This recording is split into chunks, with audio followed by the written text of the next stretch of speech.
Hello, everyone, and welcome back to episode 217 of Salvaggio and Cratty here for you again another Wednesday night, Thanksgiving Eve, November 27th, 6:54 p.m. You didn't think we'd be going up live 6 minutes early, did you?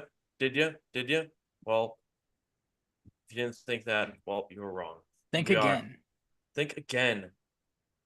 Week 12 in the NFL is in the books. The Bruins have started the Joe Sacco era, and the Patriots have lost again. Moving to 3-9. Ryan, how are we doing? We got some Celtics and Red Sox stuff to talk about as well towards the tail end. And yeah, let's get right to it. Yeah, I'm not gonna sugarcoat anything or give the spiel that we usually spiel. We can just jump right in if you'd like to another terrible Patriots game that was over pretty much before it began. Um, just more of the same from the Patriots, more stupid penalties, more just not being prepared for this game. It seemed like, and just not uh, choosing it might be the wrong word, but knowing that you should probably cover some of the better players on this Dolphins team, i.e. Jonnu Smith, who was in full revenge game mode, and Jalen Waddle, who had done nothing up until this game, but is still a very good wide receiver. You might want to put a body on that guy, but the Patriots, like they did with Cooper Kupp and Puka Nacua, just decided not to. And that's crazy that didn't work out well for them. Kind of funny how that works out. Yeah, well, one thing they'd learned from such mishaps, but no, it hasn't happened that way. Mm-hmm. Your number 3 stud to get us going here. Yeah, jump right into it. I know we just kind of torched the defense a little bit there, but I'm sticking with the defensive player. Spoiler alert, all three of my studs are defensive players, which might be crazy in a game. You probably should have been shut out 34-0. But I'm going with Marte Mapu for one of those reasons why you weren't shut out. 4 tackles, a tackle for a loss, 2 pass deflections, and a forced fumble. That, of course, led to the Gonzalez scoop and score. Marte Mapu did a good job ripping the ball free of Jalen Wright on that play, again, leading to the Gonzalez scoop and score.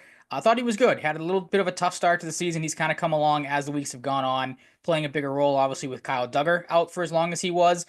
Good to see Mapu kind of finally, not finding a role, but you know what I mean, like kind of blossoming into a role and playing well these last couple of weeks. Yeah, they need him too. He's an interesting player. Came from an interesting school, a Belichick type pick that's still paying dividends early on in his career. I have my boy Jelani Tavai again. I'm gonna keep giving him his flowers. 3 tackles, 5 assists, 8 combined. Tackle for loss, a pass deflection, and on 59 snaps. He's just steady Eddie. I mean, you gotta highlight something on defense when it calls for it in a bad game. It feels weird too, but I think Jelani Tavai was worthy of some praise. Yes, he was. I very, excuse me, very easily could have found him on my honorable mentions as well. I'm going to go with Christian Barmore for my number 2. Good to see Barmore back. Not obviously the big force that he has been that we've known him to be, but again, with the condition that he's had this season, the blood clot, you kind of expect a slow ramp up from him. And you saw a little bit of that old Barmore in this game. Just 2 tackles, did have a sack, a tackle for a loss, and a quarterback hit. Played just over 50% of the snaps, 51 of them. Like I said, wasn't a great stat line for Barmore, something that we're, more accustomed, not one of the ones we're more accustomed to, but just good to see him kind of get back into the fold. Last week, you really didn't expect a lot from him, again, coming back from the blood clots being his first game.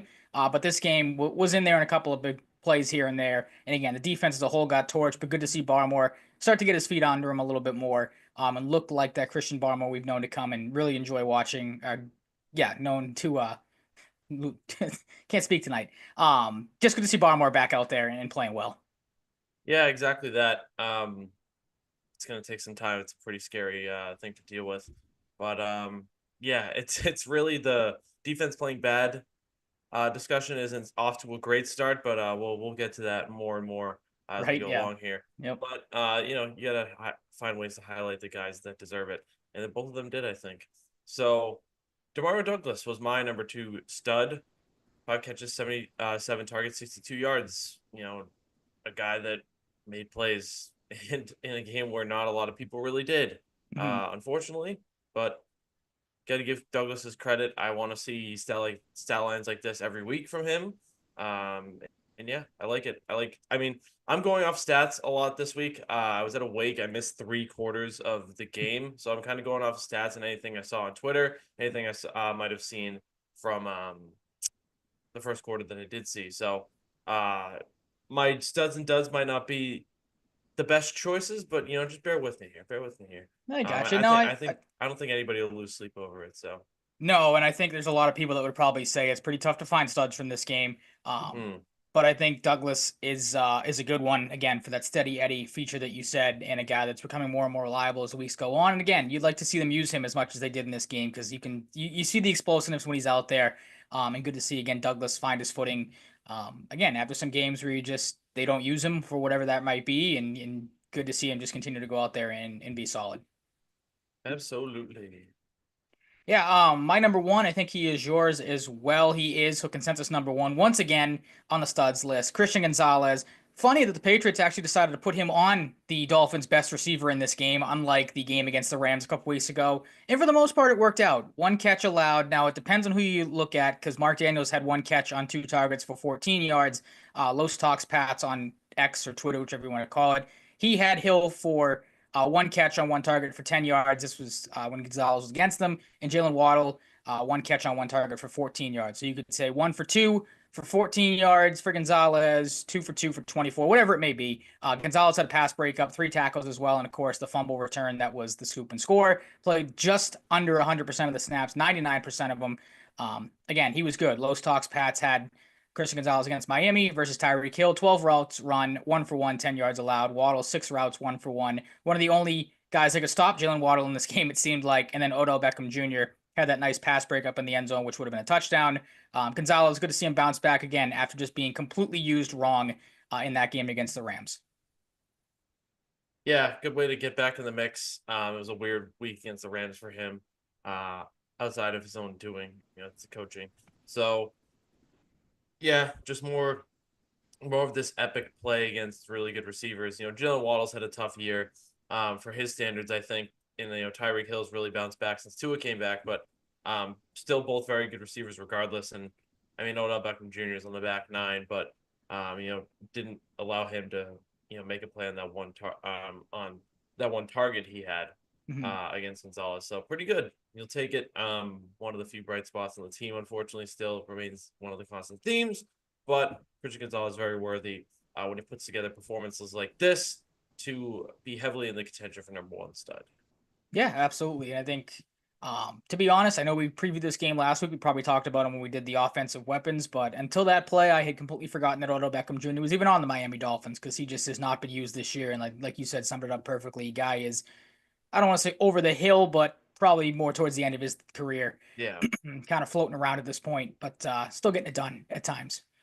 Yep. Excuse me. Dying over here. On to the dud side of the list. Number 3 for me was Kyle Duggar. 6 tackles, 1 tackle for a loss, 1 pass deflection. Did have a defensive pass interference penalty as well. I know he is not the most reliable source, but old friend Dov Kleeman is back. If you follow him on Twitter or just happen to see it like I did the other day, scrolling through Twitter, he has a great, or maybe not great, depending on how you look at Kyle Duggar. But for this sense, we'll say a great video about 1:20 long of just how absolutely brutal Kyle Duggar was in this game, in coverage specifically. We know the type of player Kyle Duggar is in the run game. Very good in that sense. I don't want to say he's one of the worst safeties in the pass game, but there is a track record where he is not very good when it comes to the pass game. Just to kind of hit some of the points from this video. The touchdown for Jonnu Smith, he was completely out of position on that. I think they even said it on the broadcast, kind of questioned why he wasn't, covering, or Duggar obviously was covering Jonnu Smith more on the inside on that play. Ran to the outside on the A-chain receiving touchdown. Like, if you watch that video, he looked completely lost on there. Was out of position on the Jalen Waddle touchdown. I don't know if he thought Waddle, again, if you watch that, I don't know if he thought Waddle was going to cut to the outside, but, like, he didn't really even give him a move, to be honest. Like, he just kind of ran right by him. Never really sold that he was going to go to the outside. And then, again, there were a couple of RPOs in that video that was tweeted out where he just bit so bad. And again, you know the type of player Kyle Duggar is. You expect a little bit better, and I'm sure there's some people out there that want to give him the benefit of the doubt coming back from an injury. I did last week. I'm not going to do so this week because, again, if you pull that video up, it is like eye-opening, jaw-dropping how bad he looked in this game. Yeah, I'm glad you chronicled all that because, like I said, I missed a heavy portion of the game, so I can't really speak to that. Which is part of the reason why I didn't put him in my duds. Fair, he deserves to be. I put an old friend, Devon Godshaw, because he's back. He's back. 1 tackle, 1 assist, 1 assisted tackle, 40 snaps, 59%. Just got to do more. Like this isn't a consistent, lack of presence on the stat sheet. by coincidence, sometimes he just doesn't show up, and it deserves to be highlighted in my mind. Number 3 dud. Fair enough. I will play devil's advocate and wonder maybe because I mean the Dolphins were just throwing the ball all over the field in this game, so they didn't really have to rely on A-Chain in the run game that much. Mm. Or I think they're relying a little bit more on Wright at times as well. Um, but yeah, I mean you would like to see more out of Godshot. I think he's had a better year than we expected him to coming into this year. He was one of those guys that you and I both were when it happened. Surprised that they extended him and really didn't expect a whole lot from him because of these stat lines like you've mentioned numerous times. But for the most part, has been good in this game. This is a guy I think you're not going to find on the duds list, hopefully moving forward all too often, or as often as he had in years prior, maybe. Yeah, it's tough. It's tough when you just really have a theme with these types of stat lines. Mm-hmm. But with our number 2 and number 1 duds, there's consistency. Yeah, And maybe the and man, did they do the bulk of their bad work, at least from what I saw, of course. In the first quarter. yeah, it was Would you like bad to get right. us started? It was bad right from the get go. Demontre Jacobs, my number 2, I believe he was your number 2 as well. We do, so we have Yes. the same 1 and 2. I didn't know if you flipped them on me or not. But Jacobs at right tackle in this game had a sack allowed, a hit allowed, a false start, and a holding penalty. The false start occurred on a first down, which turned a 1st and 10 to a 1st and 15. As we know, the Patriots struggle enough to convert these downs to begin with, so pushing them back even further doesn't help things. The holding occurred on 2nd down. That turned 2nd and 6 into 2nd and 16. He was not very good in this game. I will just get it out of the way because again, we have the same, so you can jump in after I set the table here. Lack of a better term, with Thanksgiving being tomorrow. Vidarian Lowe was our number 1 as well. Just when you thought Jacobs was bad, Vidarian Lowe was worse. 1 sack allowed, a holding penalty, and 3 false start penalties in this game. The first false start occurred just 3 plays into the game. That was 3rd and 3 when it made it to 3rd and 8. Second false start occurred on 2nd down, so 2nd and 11 became 2nd and 16. A holding negated one of the bigger plays of the game, a 19-yard catch and run for Ramondre Stevenson when the Patriots were already down 14-0. And then the final false start occurred on 3rd and 10 when they were down 21-0. So, again, Jacobs, you thought his stat line was bad. Look across the line, and Vidarian Lowe was that much worse. Again, it is what it is with this Patriots team. This is the crap that they have been handed and the crap that they have been dealing with all season. But a couple weeks ago, as we thought, maybe the offensive line was starting to head slightly in the right direction, it takes a massive leap back this week, and one of the worst performances of the season. There's been a lot of bad ones, but this one, from just a stupidity standpoint, I feel like stands out more than the others. Yeah, and when you have 4 of these numerous penalties they took come in the first quarter, when you're trying to establish offense against a team that, when they're playing their best, is reliant on their offense and putting up points, which they did in this game. They put up many. That's a bad sign. And look, I didn't know if the Patriots were going to get blown out like this, but hey, when you're facing a divisional foe on the road where you struggle, where the opposing quarterback is beating you every time, no matter where he plays as well, being 7-0. Miami or Gillette, it's a bad sign. It's really bad, and it just disrupts rhythm. It pisses you off, and it just does nothing but bad things. So, Jacobs and Lowe, very, very comfortably the number 2 and 1 duds. And it was funny. I was doing laundry and I walked back in the living room. My dad's pissed about Vidarian Lowe. I'm like, oh my God, he already took another penalty the first quarter. Unbelievable. Trying to set a record or something. They're just so bad. And it was kind of not really a concern with them as much these last few weeks, but you see why they're bad football players in a game like this. Yes, you do. And it just shows how bad the Patriots are at that position, where any other normal team would see that type of stat line for Vidarian Lowe and probably get him out of there after the second false start penalty, or maybe the holding penalty that occurred early on. But he is the best option they have, and that is saying something when the best option you have is one of the worst tackles in football this year. So not great there. That can kind of lead us into biggest takeaways because obviously we've had two Dolphins games this season, both very different in the ways they went down. Obviously, different players involved in that first one with Jacoby Brissett still starting, and I think Skylar Thompson starting. Yeah. Actually, no. I think it was. Maybe it wasn't. Huntley. Was it? Why do I feel like it was Huntley now? I think it was Huntley. You're right. I think we saw both of them at least, but I think it was Huntley that started. All right, yeah. So Everyone went to Skylar Thompson first though too. So I can't remember, but either the point still stands. Two very yeah, different style of games. Two games that were aggravating in their own sense. Of that one, as we talked about, both of us thought they would win that game because of the reasons you just mentioned. Whoever the quarterback was at the time. This one more aggravating from the sense that you were again out of this game really before it even started. Mike Reese did a good breakdown of just how dumb and unprepared this team was going into this game. Patriots penalty tracker, he tweeted out after the game pre-snap, which are obviously avoidable penalties. You had the 3 false starts for Vadarian Lowe, Devontae Jacobs, and Lowe again, an offensive offside on Austin Hooper, a neutral zone infraction on Anthony Jennings, and a false start again on Lowe later on in the game. For post-snap penalties, again, these are judgment calls if you want to say it's on the player or whatnot. An offensive holding on Jacobs, an offensive holding on Lowe, a defensive holding on Marcus Jones, an offensive holding on Michael Nwenu, an offensive pass interference on Kayshon Boutte, a defensive pass interference on Kyle Duggar, and an offensive pass interference again on Kayshon Boutte. Kayshon Boutte could have found himself on the duds list, to be honest, with 2 offensive pass interference penalties in the same game. Not great. I don't know if they were both accepted. I think the Hooper one, at least, that was on one of the low holds, I think, or false starts, so that one was negated because of the Hooper's penalty was negated.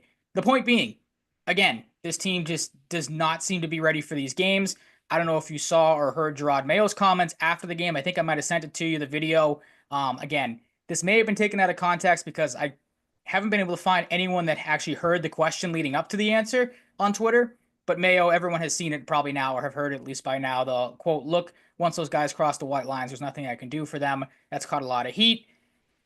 I get where he's coming from. There is a point to that like he's not the one that's out there committing the stupid penalties. But when that happens and you're Gerard Mayo and you're already under fire for kind of having that sense around you of like, what exactly do you do on the sideline? Because we've talked about this before. I think you've said it, where you want to see him get more animated. You want to see him get more into it. And he's kind of there with his hands in his pockets, just kind of looking as the game goes on. That's a horrible comment. It sounds even worse when you know how Gerard Mayo has looked this season. And like it I said it last week. Like last week was the first week that I was really kind of on board of like, all right, Mayo needs to go at the end of this year. These last 2 weeks, like I am borderline like just done with him and this. The whole coaching staff needs to go. Don't get me wrong. Like you got to fire your coordinators here. You had the tweet you sent me that their defensive statistics have dropped like way off or whatever that tweet was exactly. You can obviously speak to it better. Averages. Yeah, but I mean, this has just become an absolute disaster. And again, we expected it to be bad. We were trying to think of it with brains being like, it's going to be a slow season. It's going to be tough to watch. I don't know if we thought it was going to be this bad, where again, just week to week, they do not seem like they know what they're doing or know how to get going in these games. And the coaching staff just does not seem to be helping them either. Yeah, I don't really love how Mayo carries himself more often than not. And like it's getting to a point where like you can expect something to draw the ire, whether it's taken into context like this after the game. You can just like expect stuff like this, which is annoying. The offsides from Hooper and the neutral zone infraction by Jennings were both so fucking bad. Yep. The offensive offsides is a penalty that like a rookie or like first, second, third year player takes. Not Austin Hooper, who's in his 30s. Kadarius Toney. Take a shot at him really quick. Yeah. He's in that mix though. It's probably like a second and third year. Anyways, I'm just nitpicking. The Anthony Jennings, like, just completely took the bait. Good, gave them what they wanted. Pathetic shit, just really pathetic. And we've talked about the other penalties too. So exactly.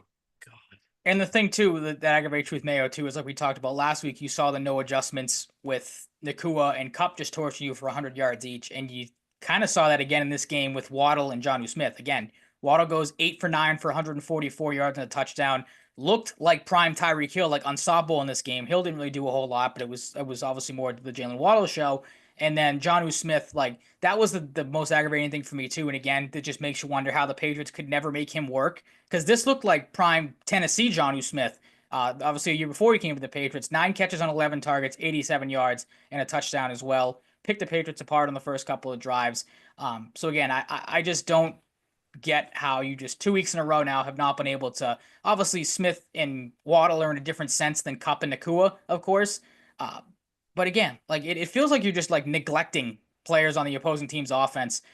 So again, I don't know, like I can't imagine you're going to make a change this late in the season, but like I've lost faith in Covington as a defensive coordinator. Never really had a whole lot of faith in Van Pelt as an offensive coordinator. and the head coach is becoming a massive problem. I think that, again, there's part of me that wants to hold out hope that, first year, not surrounded with the best supporting cast on the coaching staff or the roster, outside of the quarterback, obviously.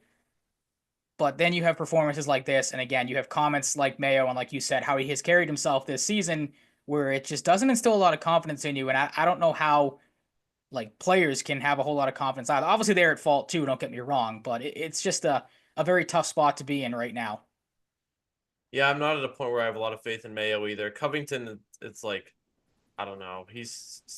They're both stepping into bigger roles, but I mean, like I'll give Covington a little bit of benefit of the doubt because of all the injuries they've had on defense and Hmm. losing Jabril Peppers to an arrest.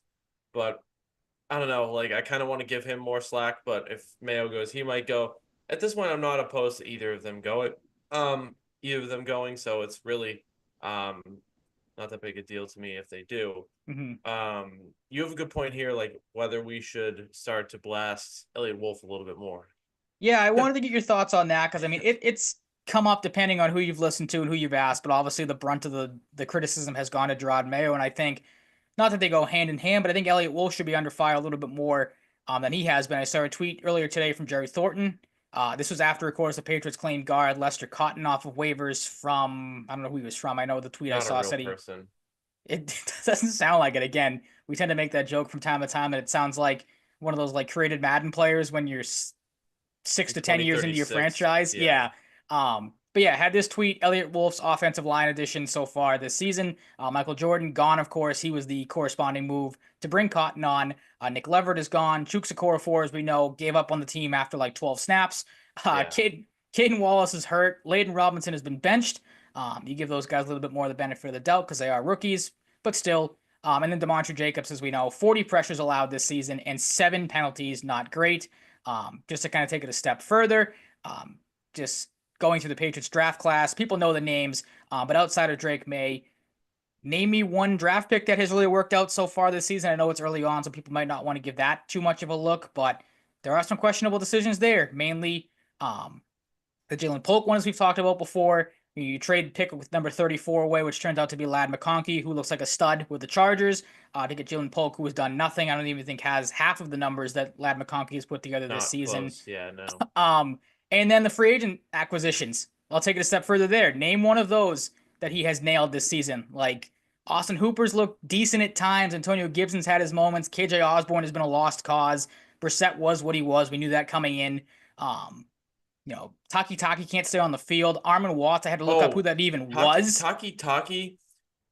Zoe hates him. Does I was he? listening to the radio on the way to the wake. Mhm. Zoe hates him. He's like, "Has this guy fucking done anything all year?" Like, He's been off the field more than on. I feel like he's played like maybe 3 games and been on the injured yeah, list at he least hasn't once. done And anything since he no, came he's been back. useless. Like I said, Armin Watts, I had to look up who that even was. Apparently he Yeah, he's was, a D tackle they signed from Pittsburgh. yeah, that apparently had his contract terminated in October. He's currently Hmm. playing for the Giants. So like that move didn't work out. Like I said earlier, their core four move, we know what he was, left the team on September 19th. So again, draft pick, like people will say if they want to defend it, oh, Drake May, anybody could have drafted Drake May at 3. Like people will have that argument. Oh, you took the third best quarterback available. It looks like maybe the best quarterback in the draft class. I know Jaden Daniels will slow down a little bit. You could still argue that. But yeah, I mean Elliot Wolf, for all these reasons we just quickly ran through, like I think he should be getting a lot of the discussion just as much as Mayo has, because it has not been a good first year. And obviously, people like we did it. We were excited when he brought back all these players that the Patriots had uh, on expiring contracts, but like then you have the flip side of it. Should you really be extending and bringing back a lot of these guys when you only had 4 wins last? So like, there's this whole thing. But my main point again being, like you said earlier too, like Elliot Wolf, I think should be coming under fire a little bit more than he Yeah, has been because it has not been a good first year for him either. yeah, and like I'm slightly more nitpicky one too. Like, don't you wish you could have traded like one or two more guys at this rate? Like, even at the Yeah, time absolutely. That's a good too. point to bring at the It's trade tough. deadline. You mean? Yeah, it's tough that they Yeah, it's a good didn't point to move bring like a up. guy like KJ Osborne. Even if you had to give up a pick to, get a pick back and do one of those things where you give him like up with like a seventh. Hmm. Or you should have just released him. Like, well, I don't even know what the point of scratching him at this point is. Like, I guess you just wait in case Just someone to gets have the hurt. body, I guess. Yeah. Yeah, it's just it sucks how poorly things have gone. No one should have expected this team to make the playoffs, but like they've lost winnable games. And that's on the players and the coaching, but it also goes back to Wolf too with the personnel he's put out there for the team to use. So yeah, it's not good. It's really not. Maybe No, it things is can not. improve, but there's not a lot of reason for hope in No, that regard right now. that's the thing At that makes least you the I'd be most aggravated. Is a it little hopeful, a is little it too goes hopeful rather.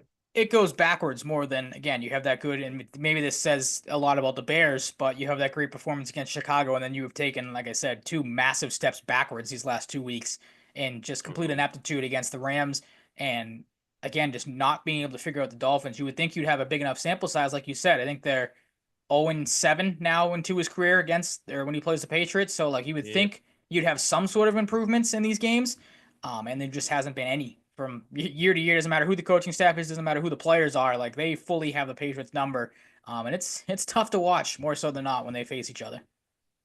It is very tough to watch. It's just the reality of the situation. Let's hope Week 13 against the Colts isn't so tough to watch, but it might be. Might be The five tough and to seven watch from a Colts. different sense. Yeah, Yeah, the 5-7 Colts will come to Gillette. They are 3-point road favorites.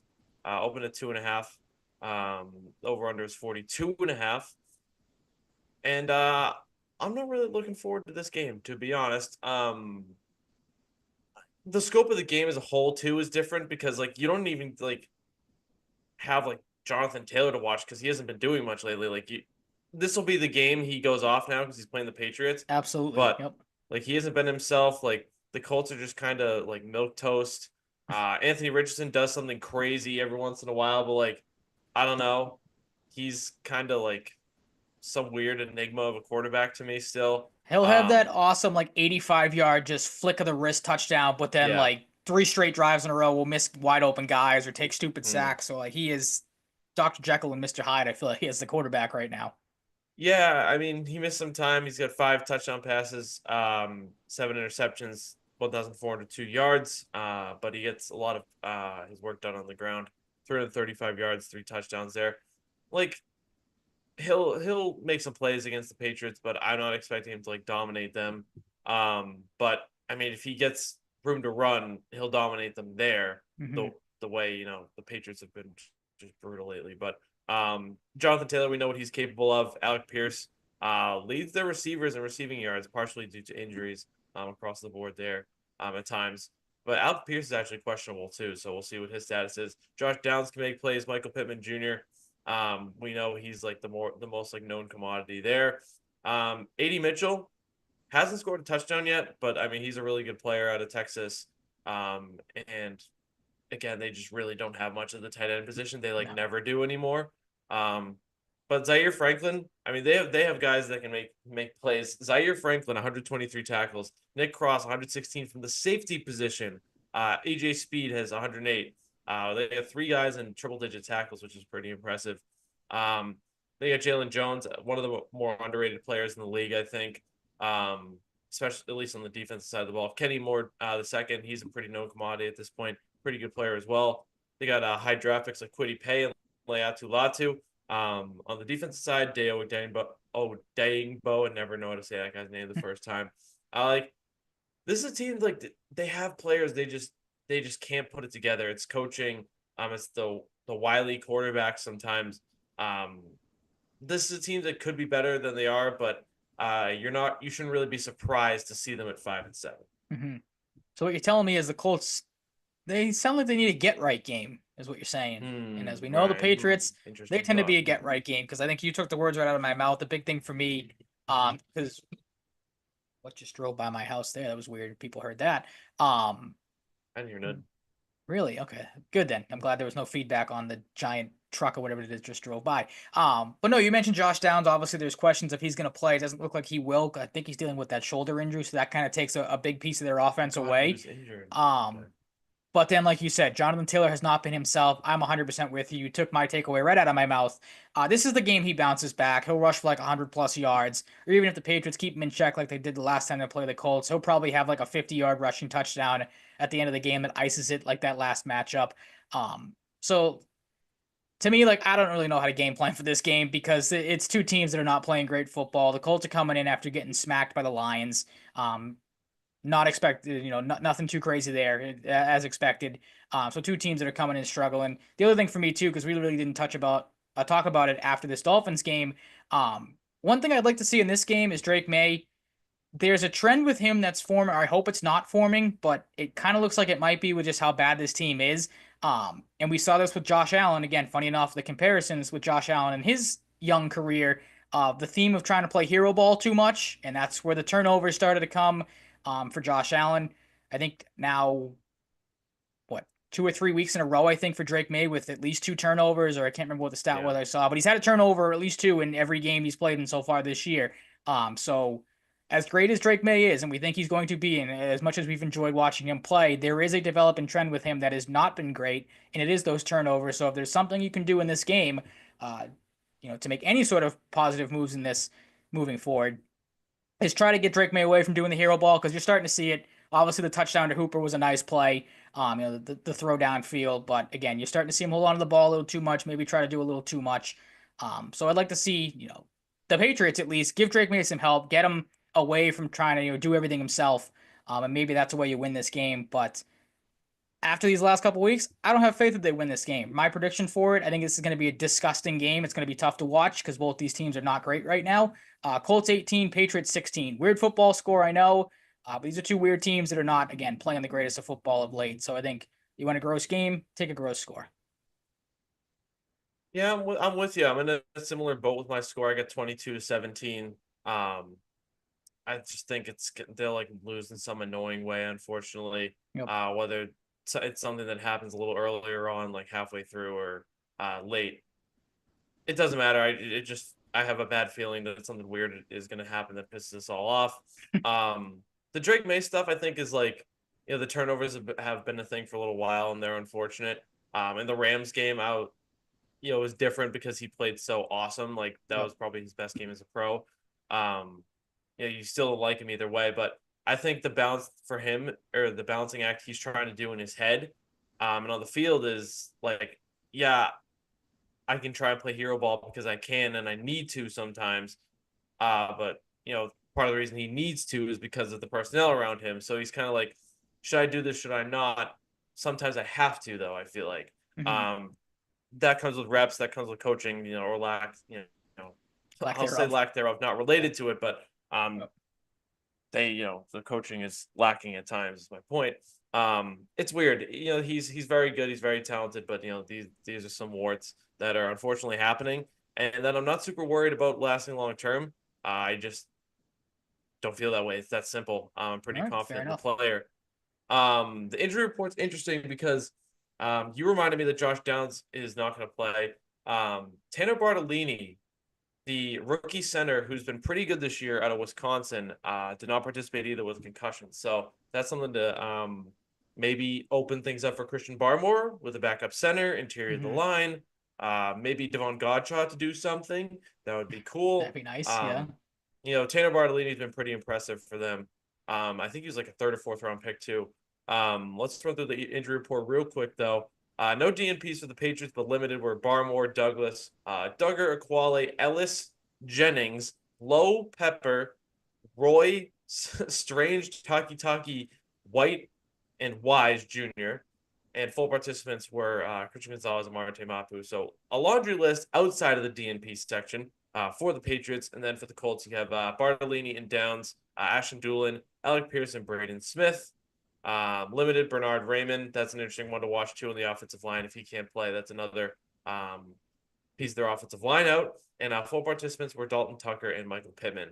So we'll see what happens. 22-17 for me, 18-16 for you, and hopefully at least mildly entertaining football game. There's a chance the Patriots win. It's just hard to feel super confident about that right now. This isn't a plus level like amazing defense for the Colts, but they do have guys that make plays that we've gone over a little bit. So it's an interesting team, an enigma of a team. They've kind of been that way for a while. And if the Patriots come ready to play, they have a chance to win. And that is why I did not pick them to win.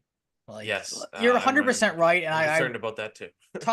Trying to talk myself into it, I'm like, this is a game they should win. Like, they have the better quarterback on paper, or at least playing of late. Like, I think the Patriots should be able to make a couple more plays because there are questions about this Colts team. But like I said, these last 2 weeks and the ineptitude that they have shown just does not give me a whole lot of faith to pick the Patriots really in any games moving forward the rest of the way. Whether they're never going to be the favorite. Don't get me wrong, but like on paper, you can maybe talk yourself into maybe squeaking out a win here or there from the Drake May factor. But this is one of those games. Like, you're 100% right. They'll lose this in a dumb way late, or make a costly turnover late that screws them. And then you're just going to be sitting there just aggravated at your TV again, trying to figure out how this team just continues to lose games the way they do. Yeah, it's good and bad when we're in such lockstep on things like this. Really is, yeah. Yep. It really is. But hey, it is what it is. We're not going to give you any fluff out here. No. Week 12, Steelers and Browns. I wish I caught more of this game. I was unable to. Same.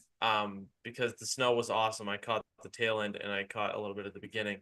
24-19, the Steelers lose. Of course they do. The one time I really bet on them. Mm-hmm. Pretty sick. Fucking hate them. Nick Chubb gets in the end zone twice. Myles Garrett has quite a game with 5 tackles, 3 sacks, 3 quarterback hits, 3 tackles for loss, and a forced fumble, and was quite fired up with himself after the game, reasonably so. Absolutely. And like Russell Wilson didn't play that bad, and like the Steelers conceivably could have won this game, but they just didn't. I mean, this is a tough loss for them. They're in a good spot, in the standings and everything, and they maybe overachieved, but like this is one you got to win, and this is obviously it's not going to matriculate into anything for the Browns in terms of the playoffs, but like I'm sure the Browns love beating the Steelers, especially when the Steelers are favored to win. It's a feel-good moment for Cleveland. It's a feel-good moment for Jameis Winston, who had a tough week the week before, able to bounce back nicely. And again, just the snow aspect of the game was cool. I saw some dork on Twitter was like, "Oh, football in these conditions, it's terrible. Football in the snow is awesome. You should expect to get a crappy game. You're not going to get a blowout or a shootout or anything like that. Like, you expect a ground and pound gross game, and you should have expected that with frequently now too. So you got exactly, cherish it for what it is, and enjoy it for what it is. And again, if you were going into Steelers Browns with how these two teams, nothing against the Steelers, they have looked good this year, but I feel like these games are never back and forth shootout games. They're always these gross, low scoring games. This obviously was a decent scoring game, but like if you were expecting points in this game, I don't know what to tell you. Like whether there was snow or not. Big thing for me, good to see Nick Chubb kind of look like Nick Chubb. Obviously, he's been ramping up, coming off that injury. Looked like himself in this game, and it was good to see him have a good performance. Yes, I like Nick Chubb too. Easy guy to root for, very easy. Honestly, with a busy Sunday for me, I caught very little of the games on Sunday, so I'm gonna have stats to go off of. Kind of right there Sunday night. Yeah. I caught Sunday night. I caught Monday, and I caught Thursday a little bit. But other than that, outside of stuff I read, stuff I saw on Twitter, I did not catch much of the Sunday slate from 1 p.m. to 4:25 and beyond. So we start with the Chiefs and Panthers, Ryan. The Panthers almost beat the freaking Chiefs, and that's something, isn't it? Do you think it is something or nothing? This is why we've done this for so long, because I was going to ask you the same exact question. For me, this says nothing. Everyone wants to talk about it, and I've seen people talk about it like exactly how you just said, like, "Ooh, the Panthers, they put up a game against the Chiefs. Like, are the Chiefs in trouble?" They're still winning games. If they were losing games like this, that'd be like, all right, maybe the Chiefs have something here. Maybe there's a chink in the armor here, whatever the phrase is. But they're still winning games. Patrick Mahomes looked like Patrick Mahomes in this game. 27-37, 269 yards, 3 touchdowns, 120.2 rating, and had the typical Patrick Mahomes scramble at the end of the game, go to run to the sideline, and because everyone's afraid to hit him in bounds because they don't want to get flagged, he just slightly dances right by a guy and gets like 10 extra more yards to end up Dude, did you see the clip from maybe last week's can you like, can you tell them can you like let me know if it was they're a couple gonna hit weeks me? ago. Yep. Oh like God, typical Chiefs. That's something that's so ludicrous and stupid and annoying that it's like someone somehow like doctored that clip and like did like an impression and put like that audio in. Like, God. I'm sure he was like joking when he said that, but people probably took it way out of context because obviously see, with him, I don't know though. He's such a little whiny fuck.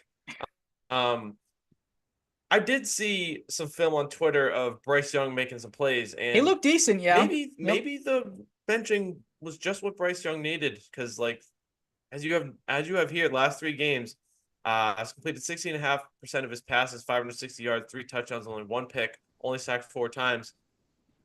Were the Bryce Young bust talks premature? Perhaps, but it's We'll have to also see. premature Yeah. to say that they're not Yep. premature, if that makes sense. So we'll see No, how it I goes. got I you. mean, to see him hang with Patrick Mahomes and the Chiefs was something I didn't expect. Hmm. But yeah, like the Chiefs are gonna allow games like this to happen. They're still gonna win. Yeah. Um, You could see it coming too from a but mile away. The yeah, Panthers scored with like a minute and a half left, and the Chiefs had all three. I think 2 or 3 timeout. They mhm. might have had all three.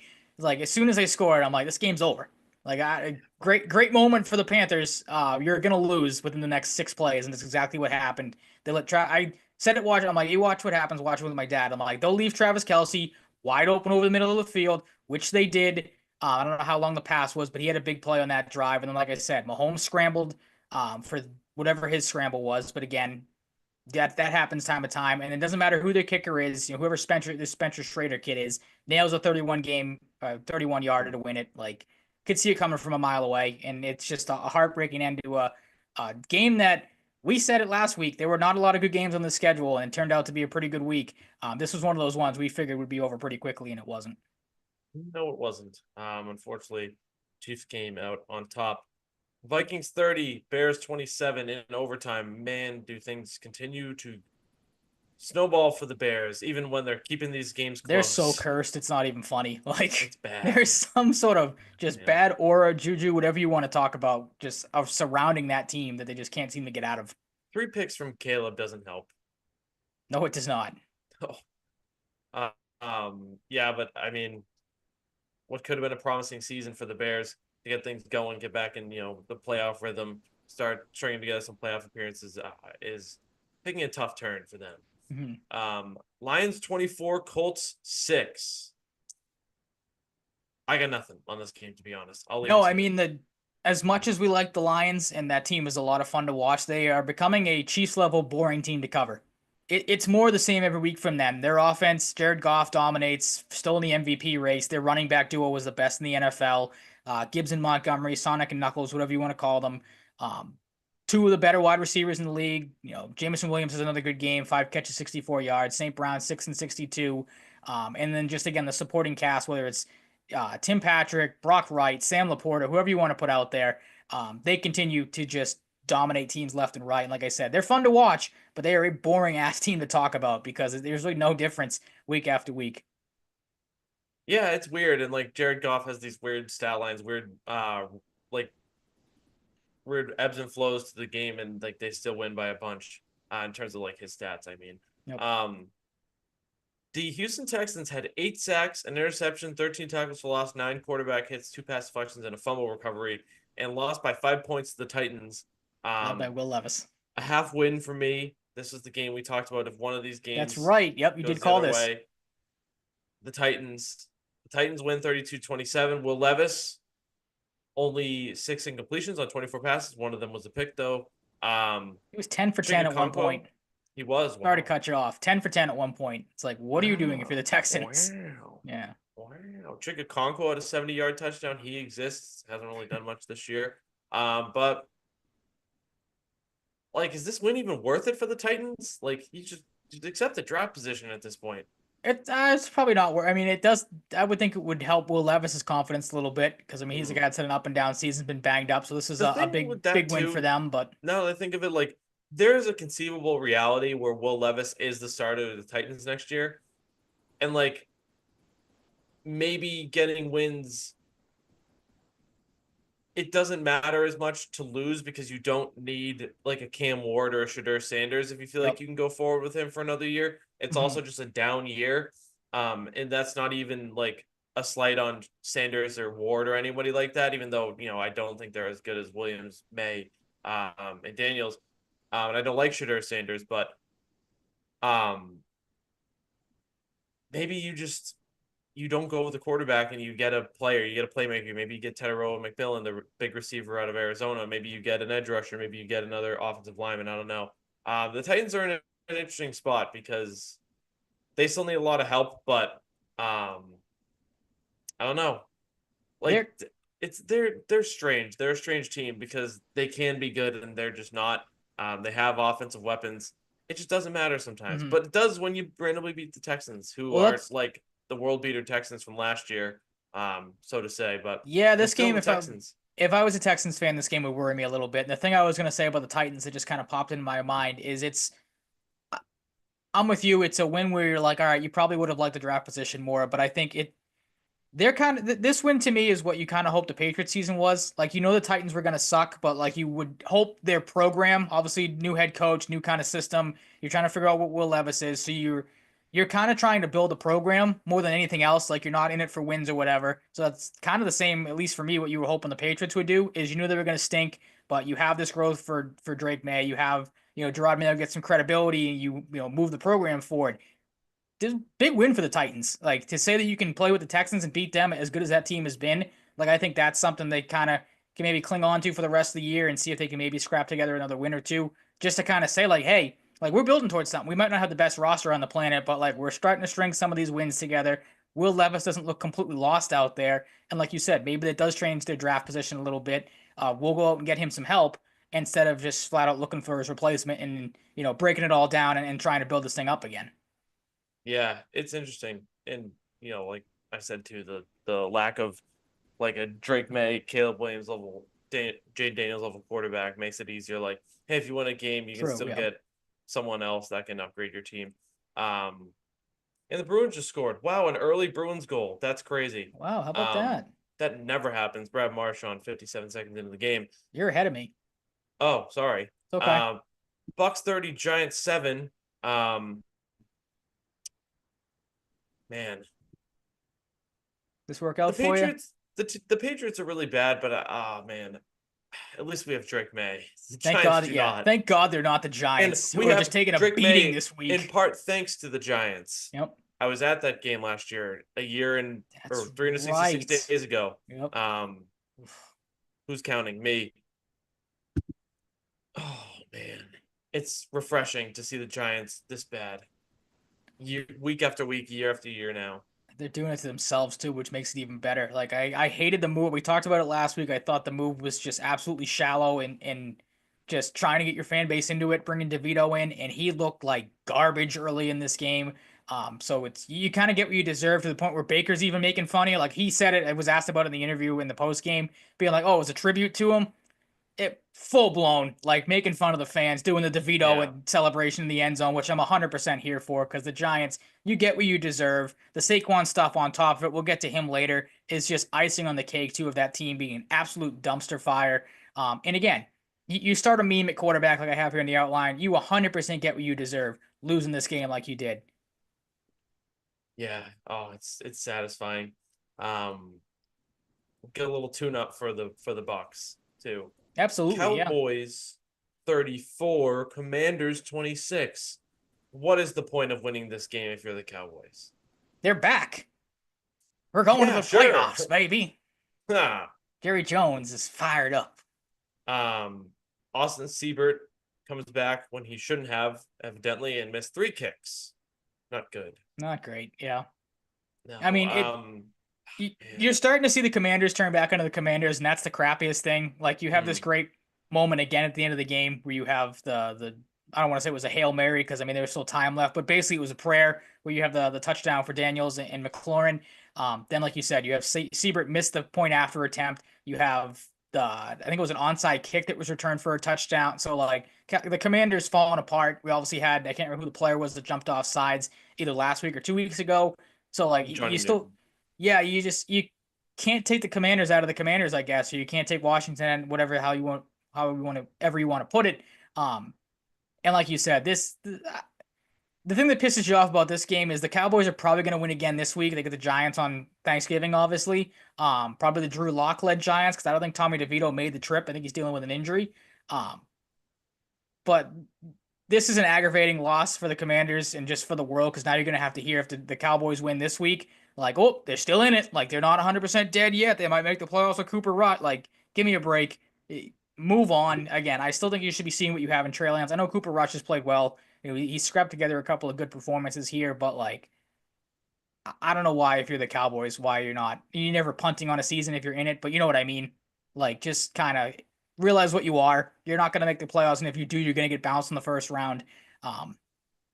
So again, just kind of see what you have in some of these other guys. Like, it's not really all that worth it, in my opinion. I'm sure Cowboys fans feel differently, but we're not Cowboys fans. We don't have to worry about that. Yeah, at this point, like you're not used to drafting in the top 10. You look like a team that could draft in the top 10, just draft in the top 10 and run it back next year. Like Dak will be healthy, hopefully for the full season for their sake, and you can make some plays in the free agency market and stuff and see if you can redo it. But if you can't, you're fucked. I was going to ask you, we're not going to spend a lot of time on draft stuff, but we've talked about their lack of running back depth, talent, whatever you want to call it. Where is you would know better than I would, Alshon Jeffries is the kid's name. Where is he projected to go if you were to think right now? Because if you're the Cowboys, why wouldn't you be, I guess he's supposed to, the running, isn't that running back supposed to be coming out? Ashton Genty, thank you. That's the best fit for him. Absolutely. So, wouldn't you think if you're them, you'd want to lose some of these games at the end of the season to try to better your position to get, because I would have to think he's going to be what, a top 5, top 10 pick maybe? Like, Ashton Genty won't, I don't think he'll make it out of the top 20. I expect him to go top 15. The Cowboys are another team I could see taking a receiver too. Like, honestly, outside of CeeDee Lamb, it's not a primary need. They need offensive tackle. They need someone that can stop the run, maybe like a Mason Graham out of Michigan. Like, they have a lot of needs. They just got Deron Bland back, so hopefully their secondary will be a little better. But yeah, it's just like, take the wart, get a good player. Of course, the draft, like, if you have your own picks, the worse you do, it affects the other rounds too. You get higher picks in those rounds. Like, just, accept what's happened. Just lose, damn it. Them, just fucking run it back next year. Like, make some plays in free agency, like I said, spend money, and bring in a new coach, because the one you have is a boob. New coach, that too. It's a weird spot. Titans and Cowboys, weird teams, weird spots. Broncos 29, Raiders 19. Cortland Sutton had 2 touchdowns. Bo Nix threw 2. Broncos, like, good majority of these last few weeks, kind of looking like the Broncos of old, making some plays on defense. Of course, it is the Raiders, but and Gardner Minshew broke his collarbone. Yeah, not great. I was gonna ask you, not that I'm expecting you to come off, like, when I say, are you gonna come off your Bo Nix, like, give him until next year to make a strong decision on him? Still putting together some good performances. He is. Yeah. Are you coming off of your give him until next year taker? All right, fair enough. I'll wait. If you are anything, you are consistent. You don't tend to waver on these type of things week by week. So I will give you credit where credit's due there. But I just thought I'd ask, because he's looked pretty good. I think. I've heard some people say he might have surpassed Daniels for the Rookie of the Year lead, which I don't know about that, but maybe. Yeah, I think you could definitely make a case. Yeah, I don't know. We'll see with Bo Nix, but I mean, I don't know. I might be wrong. We'll see. I thought I had another point to add there, but I really don't. Fair enough. Moving on. Given the next year take, I got to kind of wait and see. True. So, you can't really make a take on that. Right. Yeah. In the moment. A preemptive take. Gotcha. Packers 38, 49ers 10 did catch a bit of this game. Josh Jacobs did crazy nutso stuff, but not even the most crazy nutso stuff at the running back position this past week. 3 touchdowns, though, 106 yards on the ground and 26 carries. The 49ers in trouble? 49ers and Cowboys both missed in the playoffs. Who had that? That'd be something, right? Obviously, I feel like the 49ers have a better shot, but... Looks possible. Yeah, I mean, they just look broken right now. I mean, obviously, you knew McCaffrey was going to take some time to get back. He hasn't looked right. Debo looks flat out washed. Like, he looks like, I don't know if he's, like, giving up on the year, or... That was very smart of you. I hope Slacky is listening. He offered me Khalil Shakir, and I was like, "Yep." He loves loves wide receivers, hates running backs. Like, I think his whole bench is wide receivers. It's very weird. Great wide receiver room, but no running back help. But yeah, I mean, they just obviously. If I knew that Brock Purdy wasn't going to play in this game, I wouldn't have picked the 49ers last week to win this game. Not going to lie there. But it looks like right now just 2 teams heading in completely opposite directions. The Packers look awesome, and the 49ers look like they're in big trouble. Bad. And, yeah, God. It's been a weird year. That's another team, like, some injuries at CMC. Marshawn again. That's good. CMC, Ayuk, Ricky Pearsall got shot. Debo Samuel has not been himself. Like Brock Purdy's been hurt at times. Like what a weird year, and it's an ugly one because the Cardinals and Seahawks. Like the Seahawks are slipping. The Cardinals are playing good, despite them losing to the Seahawks. Kind of went reverse on my what I was saying there, but the Cardinals have exceeded expectations. But Absolutely. 16-6, gross game. Glad I didn't watch this one. The Cardinals lose to the Seahawks in a big NFC West showdown. I got nothing. Truly. I don't either. I mean, kudos to the Seahawks for slowing down Arizona. It looked like one of the better teams of late. Kyler Murray was playing maybe the best football he's played of his career. I don't think that's too crazy to say. And he did nothing in this game. Marvin Harrison Jr. was basically non-existent, and James Conner was shut down. So again, props to the Seahawks. Give them their flowers where they are due because they were very good in this game, at least on the defensive side of the ball. Yeah, it's been a rough past month and a half for them. So this is a big win for them, even as Absolutely. ugly as it Keeps looks. them alive in the playoff race, like you said. Keeps them alive. Exactly.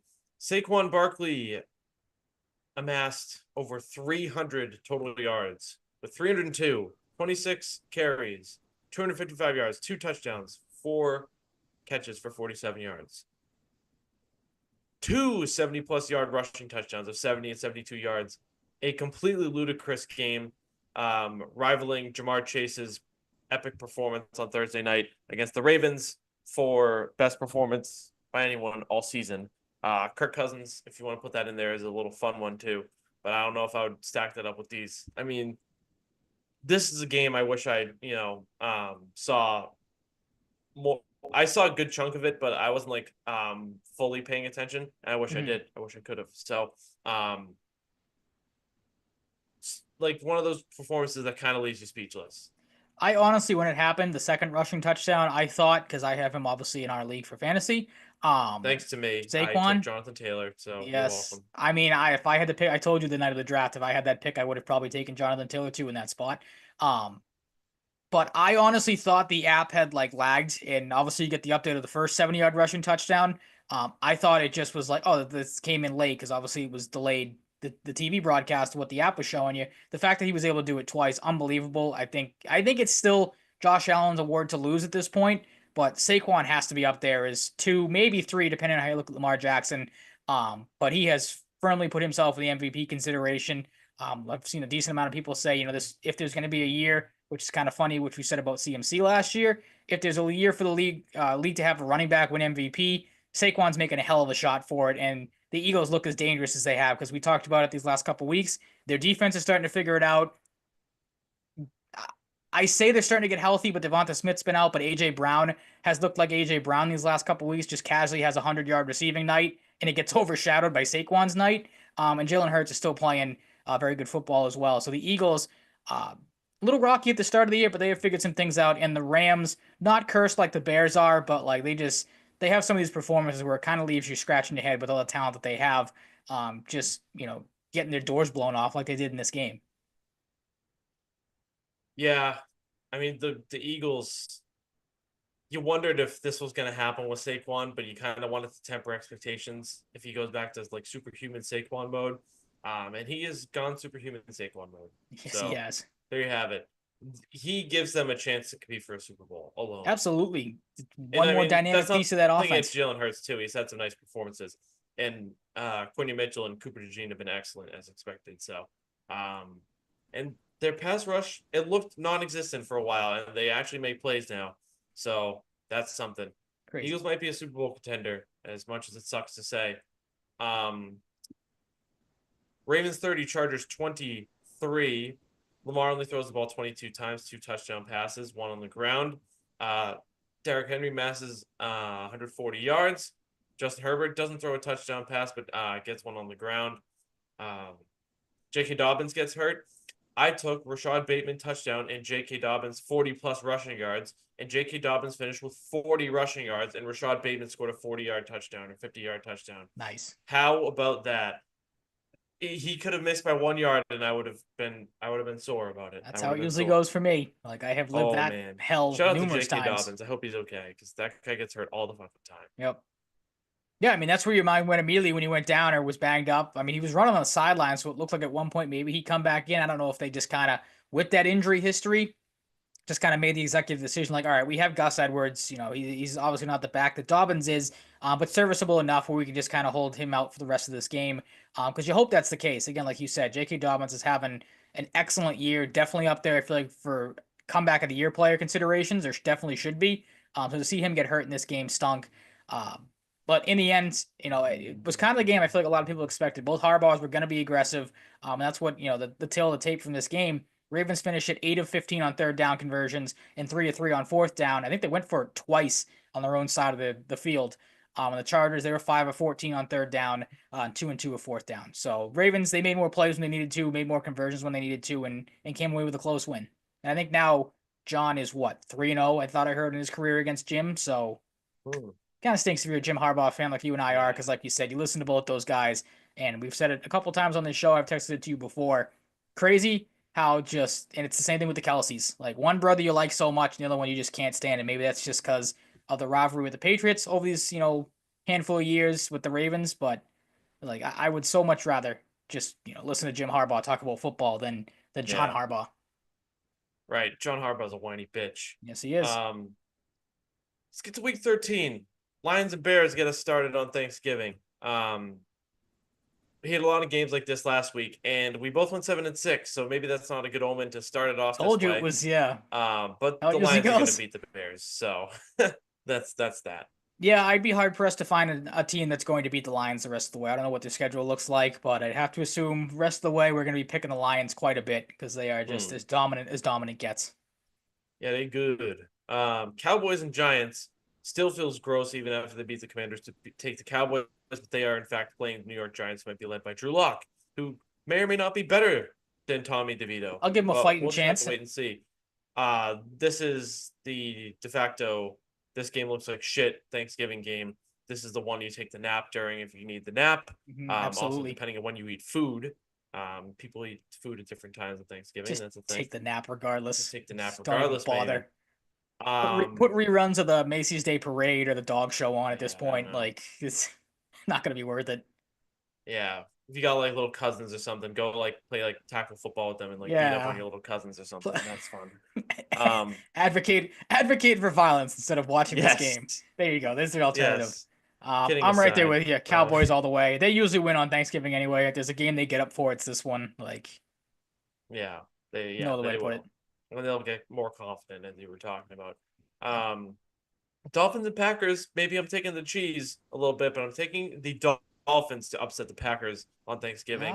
Feels gross. I don't like it, but Tua's playing good since he came back. I like their offense. The Packers can be weird in games where teams can score points with them, so that makes me a little nervous for them. Okay. I think they're due for like maybe this isn't a letdown loss, but a letdown loss in the sense that like your favorite to win, but not like a letdown loss against like a dog shit team. It'd be a letdown loss if you lost like Skylar Thompson and the Dolphins, but I like the Dolphins. I couldn't get away from it.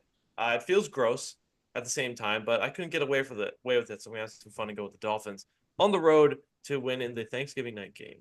I'm taking the home team. Take the Packers. I'm sure it's going to be cold, and as we've seen last year and years prior, the Dolphins don't. The Dolphins don't play well in the weather. They are the finesse bitch team, and I think that shows up in this game. Can I put an asterisk for Packers if it's cold?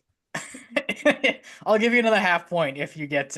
Get that right. You can get a whole point these last 2 weeks. We have fun here. I don't disagree with you. There is, I feel like, again, don't know what the Packers schedule is, but they've played so well. You are kind of expecting that, like, not complete, just utter crap performance, but like you're expecting to slip up where they maybe just skate by the skin of their teeth, or get knocked off by one of these, decent teams. Plus the Dolphins are fighting for their playoff lives. We heard that all during the Patriots game. Is it going to be cold? Did you just look up the weather? Is that your reaction? Yeah, 11-mile-per-hour winds, 30 degrees Fahrenheit, low of 22. Oh, hammer the Packers. Yeah, Packers. Oh, you're switching? Packers. I'm switching. Calling an audible? Calling an audible. All right.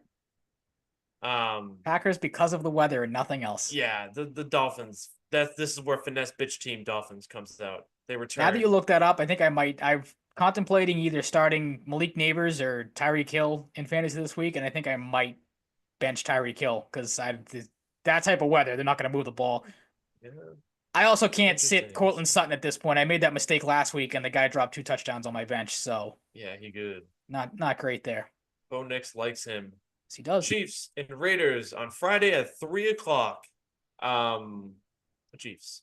The Raiders will keep this close for at times during this game because that's what the Chiefs allow people to do, so they can set up their magic and Yeah.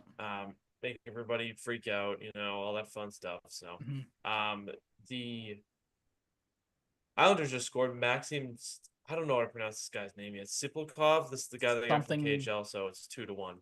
I was gonna say Bruins. something Russian. Yeah. Yeah, I'm going with the Chiefs as well. You're starting to get it, like we talked about with the Panthers game. You're starting to get all the people that, oh, the Chiefs in trouble. Is this their problem? This is where they feed off of what they feed off of. I'm sure in a couple weeks. Offsides, maybe. Sorry to interrupt. Maybe you're good. I was just gonna say, I'm sure in a week or two you're gonna have Travis Kelce come out and say something stupid like, "Oh, see, people are against us even though we're 10-1." And this is what they feed off of. They'll be fine. But I'm with you. The Raiders will make this game close. Chiefs will ultimately win it in the end. Yes. Really wanted to pick the Bengals because I want to not pick the Steelers, really. But I can't. The Steelers are going to win. They're going to outcoach the Bengals on the road. Maybe this is the game where we finally start to hear a little bit about Zach Taylor, more so than we should be, more so than we have been, rather. And his job security, maybe it's more prevalent in Bengals circles. I imagine it probably is. But the Steelers will outcoach the Bengals and win the football game. I am right there with you. I wanted to take the Bengals off a bye with the extra time to prep, but the Steelers coming off a tough loss to the Browns again, they probably should have won, or at least think they should have won. I'm not going to pick Zach Taylor against Mike Tomlin. That would just be stupid, I think. So I'm going to go with the Steelers as well. I would like to think the Bengals are fighting for their playoff lives as well because they're still technically in it. But I'm sure this will be a game where Joe Burrow comes out and throws for like 400 yards. Jamar Chase has a nasty game, like you said earlier. And the Steelers still find a way to win by like 2 or 3 points. Yeah, that's been a tough thing for the Bengals. We talked about that stat with Burrow last week too. That was pretty nutso. Yep. Seahawks and Jets. I'm going with the Seahawks. I like it. Don't tell me you consider the Jets. No, I didn't consider the good. Jets, but good. I'm in a weird spot with the Seahawks because the last month and a half. Okay. But yeah, I didn't get close to picking the Jets. No. I was But gonna the say, Seahawks have been a little odd. A little odd. Yeah, they have been. I was going to say, if you're on the fence, can I sway your mind? And I was going to say it's the Jets and it's Aaron Rodgers. And that would have been like, oh, Seahawks, absolutely. Aaron Rodgers quit watch. I really want him to just quit mid-season. I was just going to say, you're getting – this might be the game that does it. If the Seahawks win this game, because obviously there's been rumblings the Jets might just place him on IR and kind of end his season that way. I'm sure he'll have something to say before that, though. Basically, you can't fire me, I quit. It's coming. I'm with you. You're more, if you're a Jets fan, you're more on Aaron Rodgers watch than anything else. So I'm going with the Seahawks as well. Yeah. Yeah, the Jets. Oh man, it's funny. Chargers and Falcons. I think I'm betting the over on this game no matter what the total is. Really? Okay. Points. I think there might be 65 plus points in this game. Wow. But more so on the Chargers side, you're not big on their defense. It feels like it should be because of, them letting the ball fly. But the part of me that doesn't want to do it is because of the Chargers defense. But I do think the Falcons are good for a few games where they just go off, and it doesn't always matter the defense. And it's a desperation game for them. They're only 6-5. They're at home, so we'll see what happens. They won't probably be able to stack up with defensive numbers like the Chargers will, or probably will, because their defense is not very good. So they're gonna have to score points, and yeah, I don't know. I like it. I like points in this game. I'm not fully confident on it, but it's just something that's been on my mind. I'm going with the Chargers. I'm taking the Chargers too for that aspect. Defense. I know the Falcons are coming off a bye, the extra week to prepare, but the Chargers coming off a tough loss. I like them better on the road, or just so slightly than the Falcons. Good enough. Texans and Jaguars. Texans just lost. Jaguars are bad. The Jaguars will not be winning the football game. This is another team. They just lose. You're used to this territory. Like, who the fuck cares? Are a couple extra prideful wins gonna sway the fan base? No. Doug Peterson's gonna get fired, maybe, even though he hasn't. Maybe he has dirt on the front office. That's why he hasn't been fired. Yeah. I don't fucking know. Yeah, they won't win this game. They're just gonna get another pick. really high in the draft, and they're still going to find ways to suck because that's just what they prove to do. So That's what happens. that's Yeah, what right there with happens. you. Texans all the way. Cardinals and Vikings. I'm a little surprised by your pick I'm here. I'm a little Cardinals biased, I think. Okay. In I what want to way? go Vikings. I just couldn't get there. I think it's that simple. I The think this is Vikings what. are missing something for me, and I don't exactly know what it is. Okay. I mean, they didn't look great against the Jaguars, what, 2 or 3 weeks ago? So they have shown that they can be That's true. vulnerable. Just barely skated by the Bears last Maybe week. that game Like, is clouding my mind a little too much. no, they haven't I played don't great. know. They've been good. They haven't played great the last couple of weeks. And I think the I will Cardinals have determine been my stance fully watching this game. You'll have my full stance after this game of the okay. Vikings. All Okay. right. That's a promise to the people. Nice. I'm taking the Cardinals too, by the way. Yeah. I'm with you. I think I'm if also there's on a Cardinals. letdown spot to be have Cardinals. I don't know if they're feeling it after a tough loss there. Maybe need to get going here, but I think they'll come out, maybe catch the Vikings off guard a little bit and come away with a surprise victory. The Vikings need a game too, where they like we talked about earlier with the Packers and the Dolphins game. Like the Vikings are I feel like are due for a letdown spot coming up here. Yeah, feels that way a little bit, a little drill bit. Um, Patriots Colts. We said Colts. You know this if you listen, but that's just a reminder if you didn't at that point in the show, live as we're talking right now. Titans and Commanders. Really wanted to go Titans here after the Texans game, but Really? Titans don't do it again. They don't. No, They don't. they used up all their luck in that game. Like Yeah. Commanders No, will it's the Commanders will Commanders. win this game pretty easily. I feel like I know Jaden Daniels hasn't looked as stellar as he did the start of the year. They're a little banged up in the running back department. Probably no Robinson, probably no Eckler because I think he's concussed. Yeah. But the He gets Commanders, cussed a lot. he does. I mean, he got Brian lit up Robinson gets on hurt a that. lot too. He does. But if He you also got saw that shot hit Eckler got lit up on last that year. punt, that kickoff or punt return, whatever it was, he got like immediately Yeah, you knew he's like out he's cold. done. Like not great. Obviously you hope a quick recovery for him. But yeah, taking the Commanders as well, like more talent, and I will take Jaden Daniels over Will Levis every day of the week. Yes, as you should. Bucks and Panthers. I'm taking the Bucks, but I want to ask you after the Chiefs game, are you expecting the Bucks to come out and blow doors, or are the Panthers going to keep this close? I think they'll keep it close early, and the Buccaneers will blow doors in the second half. Like they'll Interesting. run Yeah. away late, no pun intended, with how great their Yeah. running back trio looked last week. I think Irvin got all three of them got into the end zone, but Bucky Irvin had he's Bucky's had a the good year. man. So to say a breakout performance probably isn't the right word, but looked really really good. It's probably the leading back on that backfield now. I know Rashad White has had his moments, but yeah, Panthers they'll ride high off a close game against the Chiefs, and the Buccaneers will find a way to blow it open late. Yeah, I'm kind of in a similar camp. I don't know exactly what I expect though. Maybe I'll make a determination closer to game time. Rams and Saints. This is one where the Rams should be able to like win by some good points here and get the mojo back. Maybe like 10 to 14 points. I'm going with the Rams. Really? Because I think the other way. I think the Rams are Ooh. not scuffling, but again, there's questions about them. I think this is a game they should be able to blow doors in, but for some reason, maybe again, it's the Saints coming in off a bye week. Um, this game will be, I You're feel like, loving the bye closer than it. weeks. I know. I keep going to the Did same you have thing. any of these teams winning the bye week last week? No, I did not. I couldn't give. Oh, Yeah, I couldn't man. give the Saints a bye week win. Missed That's just too opportunity. crazy. No, I think this game will be closer than it probably should be. There's just something off about the Rams right now. Like you just said about the Mm. Vikings, like something, or yeah, you said about the Vikings, something off. They're missing something. That's the Rams for me. Like they should be better than they are, but they just have these weeks where it's like they look great one week, look really really bad the next. Like something's off about them. Yeah, maybe this is the win they need. If they pull it off, maybe it's not. Because the Saints are weird, but they have pulled off some interesting performances since their epic collapse after a 2-0 start. Yep. Eagles and Ravens. We got Chargers Ravens last week. Now we get Eagles and Ravens. Interesting little stretch for the Ravens.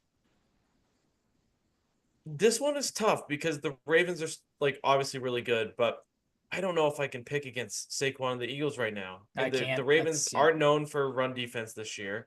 Their secondary isn't very good. Defense has been bad. Yeah. Kyle Hamilton can make plays. Like they have bodies, but I feel like that's a group that should get more out of their secondary, and they don't. I like the Eagles here. I don't think it'll be like a blowout. I think we're relatively close, but I like the Eagles on the road. I think the Eagles pick them apart in this game. Really? Like, yeah, I think you're gonna see Saquon. Not obviously what he did last week, but like another good game from Saquon. I think Saquon AJ. versus Derrick Henry too. Oh, yeah, great, Mm, great good matchup. stuff. But yeah, I think AJ Brown. You said it. Their secondary has not been good. I think AJ Brown, if he's the lone guy, like I think he'll go off again in this game. Two obviously great running quarterbacks, maybe the two best in the league or two of the better ones in the league, in Jackson and Hurts. And plus, again, the Eagles' defense has played better of late than the Ravens when it comes to getting after the quarterback. So I'm not going to say obviously Lamar can make plays with his legs, so I'm not going to say he's going to be in for a long day, but I think he'll be uncomfortable in this game. I think the Eagles maybe I want to say pick apart, but I don't want to say this game's a rout by any means. Like they're not going to blow them up by like 20 plus points or anything, but I think this game is not going to be as close as maybe some people think it might be. Sneaky outside shot Super Bowl matchup, maybe. Perhaps I have to Perhaps. see if the Chiefs just don't show up in the playoffs or anything like that, but Perhaps. I don't know. We'll see. If that's the case, who the hell do you root for in that Super Bowl? The Ravens, definitely. Do you? Say Flowers. Say Flowers. I like Lamar too. True, No yeah. team. Okay. I will root for Zay absolutely in that situation. Sunday Night Football, Bills and 49ers. A matchup that maybe you would have been more excited for if the Yeah. 49ers weren't a broken machine right now and the Yeah, Bills broken were just machine. stomping people. So They don't might win be that game on the one-sided. road. That's another team like the cold I think could affect them. Yep, I was just gonna say the same thing. That's another one. Look at the weather Bills. report. Bills. Yeah. And Monday Night Football is a game that you'll love if you love the color orange. Browns and Broncos, even though one of the team's names has another color in it. But they love orange on those franchises. It's the Broncos. It could be the Browns because the Browns are like, okay, you expect them to lose more often than not at this point in the season, but they just beat the Steelers. Jameis Winston can randomly put up 350 yards at any game. True. So that makes it interesting, but I'm going with the Broncos at home. I am as well, and I know these games are picked before the season starts, but there's always part of me that's like, what is the storyline? Like I'm always looking for storylines, and especially in these primetime matchups, what is the storyline of Browns and Broncos? Like that makes more sense than 49ers and Bills, or I know the Eagles and Ravens have had a ton of primetime games, but like you think that's a game that you would put in the Monday Night Football spot. Steelers and Bengals, like two division rivals, that's a game I would rather watch than Browns and Broncos. Nothing against those two teams, but like I can't find myself getting up for that game. Again, the Broncos look good. Don't get me wrong, and Jameis is always fun to watch, but that's going to be a tough watch. I feel like on Monday Night Football, that could be a pretty Yes. one-sided affair with the way Denver has looked these last few weeks. Yeah, it could be. We will see. No bye weeks this week. No one on bye weeks. No one wins the bye, but no one loses the bye either. So no one loses the bye. True. Also true. That's it for football. Let's switch to hockey. Not a lot going on in these games, to be honest. Low scoring affairs. That's how it's been under the Joe Sacco regime. Boring. Pretty boring. Outside of tonight. Tonight's been decent.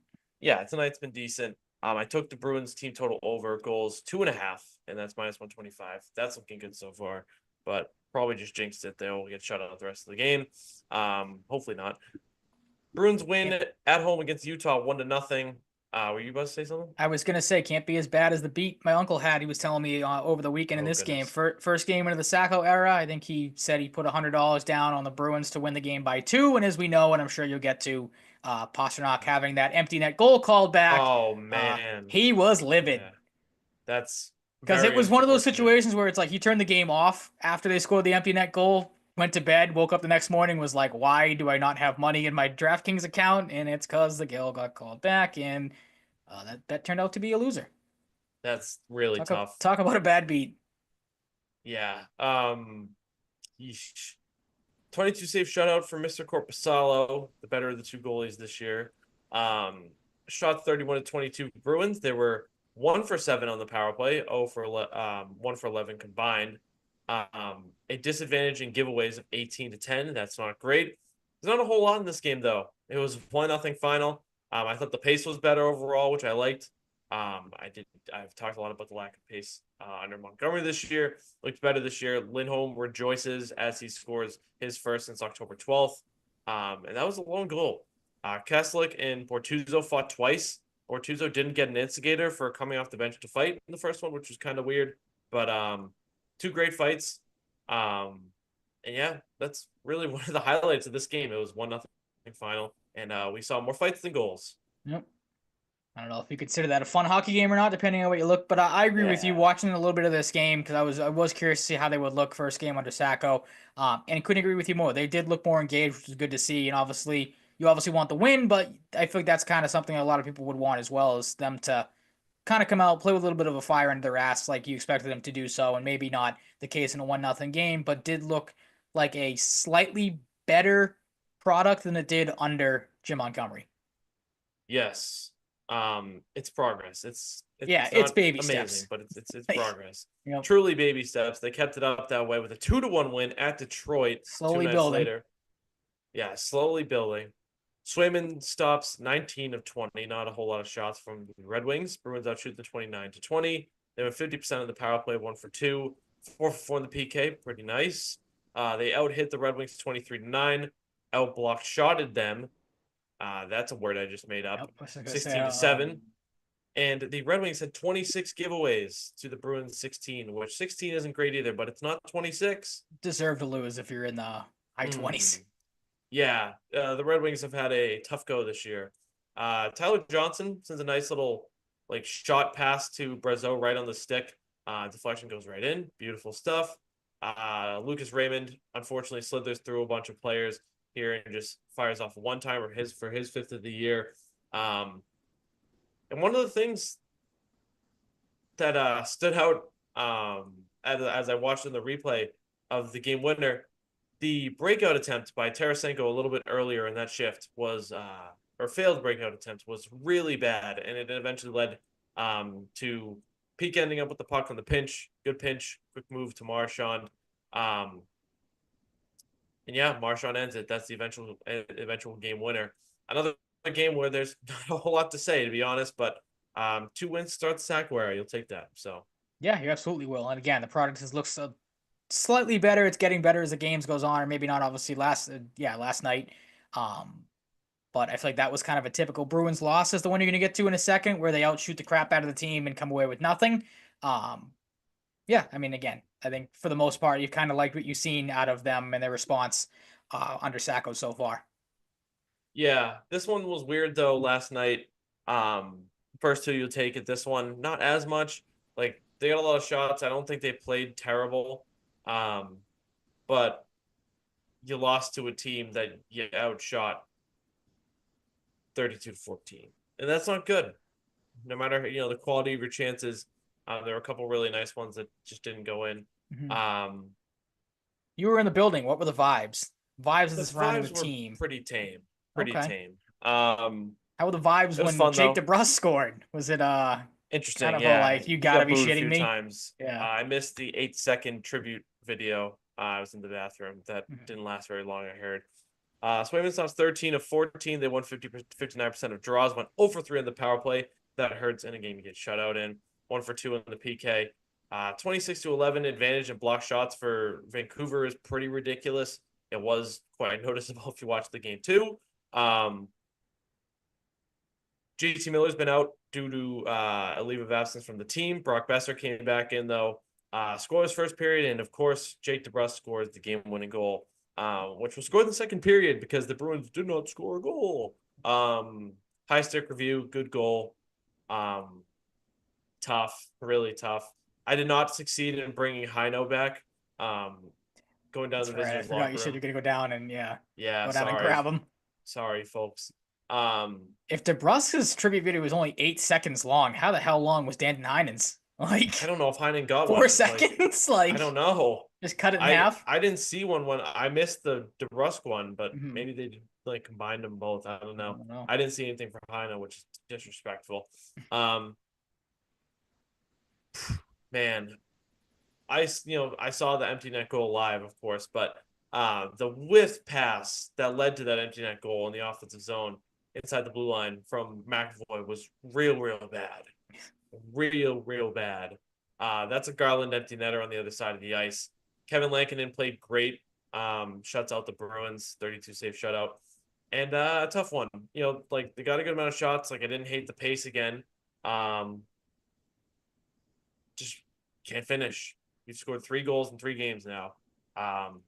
You got 2 wins, but hey, you're gonna need to score more goals, and they've got to a good start to that tonight with 2 in the first period. But we might be in a state for a while where they're winning games 3-1 or 2-1 or 1-0, like they did against Utah. Like not a lot of goals, but maybe it's one game where the dam breaks and you score 5 or 6 goals, and you're like, okay, we can do this, and you see a little bit more of that. It's early to say, but hey, you'll take 2-1. It's an above 500 record, just slightly, Mhm. and you got to build on it in the Islanders' home barn tonight. So they're up 2-1 right now. The Islanders are fifth in the Metro. Kyle Palmieri leads them in scoring, 19 points in 22 games. Any other takeaways from this game so far or the past week for you, Ryan? No, I was gonna say kind of what you already made a point of in this Islanders game, and maybe you're hopefully seeing that tonight because 2 goals pretty quickly in this one, both from Marchand, like you said. Um, as we're going through the football stuff here, so you kind of hope maybe this is the game that they figure it out. I started on Twitter today. I'm kind of hoping if you're winning some of these games with 1 or 2 goals, maybe get a couple of them late in the third period, help yourself out. Because I saw a stat today that they have scored 1 goal in the third period all season. That is the least in the No way. NHL or I don't know if it's That's over. real? I thought it was. I don't know. Maybe it's not the entire year. Maybe it was like the last month or two. But I did see a stat that said they have like the least amount of goals scored in the third period this season. So Wow. Well, either way, with the fix one that. goal thing, That's another thing to add yeah. to the list of things that it's going to be a long fix. They Yeah, need to figure score that out. goals in the third period, Yeah. perhaps. Score goals in the power play. Don't take That a lot too. of penalties. Yeah. There's a lot. The goaltender must play better. The one that wears number 1. He kind of was last night, I Starting guess. to get But there a little bit. Maybe starting to I mean, turn a he only corner. faced 14 shots and he let in one of them. And then, That's yeah. tough, but not in the end of the world. You got to score goals to help him out. He had no chance to win because he didn't score goals. So, No. um, Pittsburgh in 2 days. You got Crosby and the Pittsburgh Penguins should be an interesting team to follow this year. We'll see who they move because this team is not making the playoffs. They're not good. Crosby's got 21 points in 23 games. They lost 3 in a row and only won 2 of their last 10. So this should be hopefully Too an easy bad. win for the Bruins. But anytime you play Sidney Crosby, you never know what he can do. They still got some True. guys, but Crosby's still very much the head honcho there. I get Montreal again. I think it's the second to third time they played them. They're 7-11-3, eighth in the Atlantic, back-to-back eighth place teams. You got the Blackhawks going up 2. It's not a daunting week. It's really not. Nick Suzuki's got 19 points in 21 games to lead them in scoring. They've only won 3 of their last 10. Another hopefully winnable game. Detroit again, 6th in the Atlantic. Lucas Raymond, 20 points in 21 games for them. Winnable game. We're sensing a theme here, aren't we? Yes, we are. Chicago, I said eighth in the Atlantic. That's a misprint. Central. Connor Bedard, 3 goals and 15 points. Only 3 goals for Connor Bedard. But man, that team is lifeless. But he needs to spark. Tyler Bertuzzi's been hurt, I think. Taylor Hall was a healthy scratch. It's not going well there. Um, yeah, Connor Bedard's only got 3 goals and 15 points in 21 games. This is got to be the most easily winnable stretch of schedule of the year, if I had to guess. You would And the think, Bruins yeah. need to win at least 3 games these next 4, I think, to really, get a sense of belief back, get some momentum going, and establish a foothold in an Eastern Conference playoff spot. Yeah, and that's why you're kind of hoping, like I said, tonight, and you said it as well, like tonight is the night where things kind of start to go their way a little bit, and you start to get a couple extra goals and maybe win this game comfortably. Because, I mean, if you lose tonight, I feel like you're kind of going into these games like, all right, we're still kind of in the same rut that we've been in. Like, we'll win a couple here, but then we drop some games we probably shouldn't have. And now you have, that in the back of your mind as you're playing 4 teams that you probably should beat. I don't know if you should say probably because the Bruins have not been obviously one of the better teams this season either. But definitely, again, with the baby steps they've made so far, you would think they would be more competitive in these games and come away with, again, like you said, a win in 3 out of these 4 would be nice. So we'll see how it goes. Again, it's still a work in progress. I'm still going to need to see a little bit more consistency to really have any sort of strong takes moving forward. And again, like you just hope they can continue to play well under Sacco and make some progress as the games go on here. Exactly. And I like how Sacco spoke to the media after the Utah game, too. He's seen what's worked and what hasn't worked. He's a Massachusetts guy. He's been here for 10 years. Let's just hope for the best. And hey, 2-1's 2-1. Like we said, you just got to build on it and get a little more goals to drop. The starting goalies play better amongst other players, and don't take penalties and score when other teams take penalties. That would be nice. It'd be helpful. Yes, please. Not a lot to ask, but kind of a lot to ask. Hey, I want to watch a more entertaining product. So As do I. that's it. That's it for hockey. Kristaps Porzingis, Talk about an entertaining product. yeah, returned early for the Boston Celtics. Yeah, and I don't really know how I feel about that, to be honest. Obviously, you get excited to see Kristaps Porzingis back and play. He didn't look, I mean, early on, you could kind of see he was a little sluggish, but looked pretty good in the 23 minutes he played. 16 points, shot 50% from the field, just 1 of 6 from 3. You kind of expected something was going to lag, and it ends up being the 3-point shooting from Porzingis. That will come. We know that. He's one of the better 3-point shooting big men in the league, or at least was last year. 3 or 4 at the line, 6 rebounds, 2 assists, 2 blocks, and a steal. The rich get richer. It is what it is with the Celtics. I mean, the amount of videos and stuff you saw on Twitter of people being like they're dominating teams, and now they're getting back their 7-foot center who knocks down threes and plays great defense. Like, what else does this team need? And that was the case in the game. Like, he comes back and the Celtics blow one of the better defensive teams in the league out by 32 in the LA Clippers, 126-94. Again, you're excited to have Porzingis back. I personally would have kept him out because obviously I think the target date was like Christmas. I think we heard a lot of, and that's kind of what we both expected when last time we talked about the Celtics or Porzingis in general. Was that keep him out until Christmas, keep him out until you need him, get him as healthy as you possibly can. And apparently he was healthy enough to go. I heard Scal on the broadcast say he had known for like a week that Porzingis was coming back last night. It was kind of made a decision, or Kristaps told him like I'm good to go. I'm going to play on this date. Ends up doing so. So like I don't know how to, like I said, I don't really know how to feel about this. Obviously, you're excited to have Porzingis back, but how would you handle him going forward? Because obviously, still a lot of season left to go. 64 games remaining.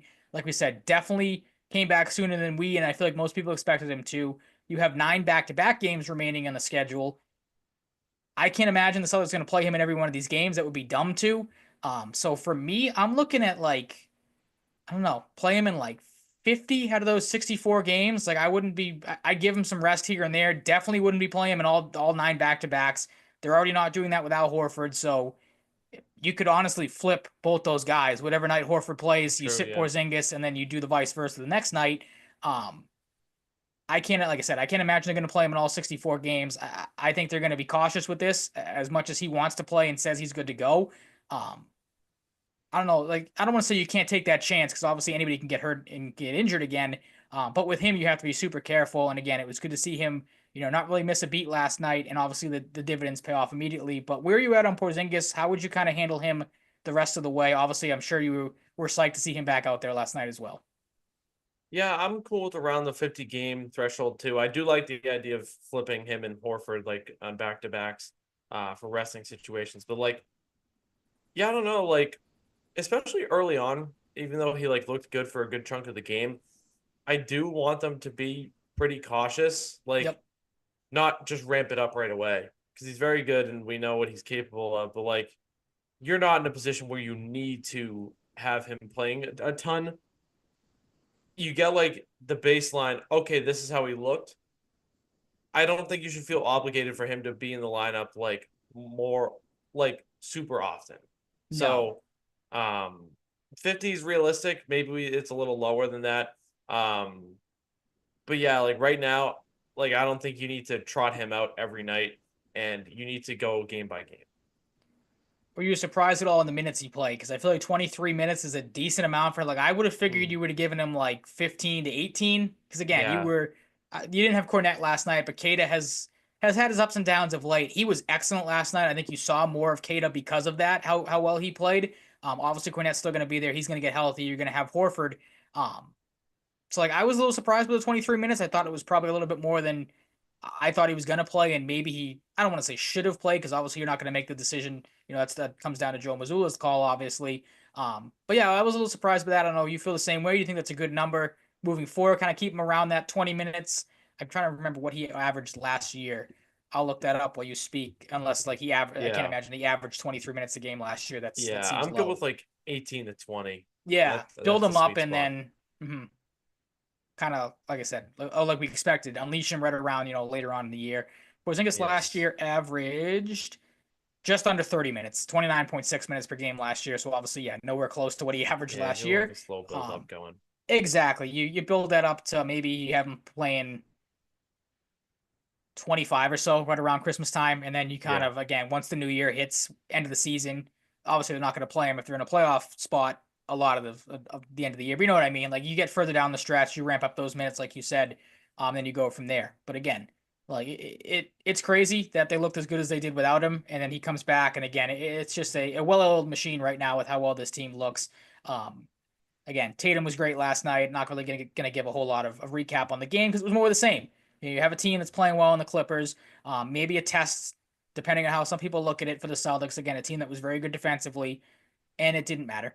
Like Jason Tatum was Okay. great. Jaylen Brown just has a vendetta against the entire league. It seems like he's been playing, pissed off all season long, which has been great.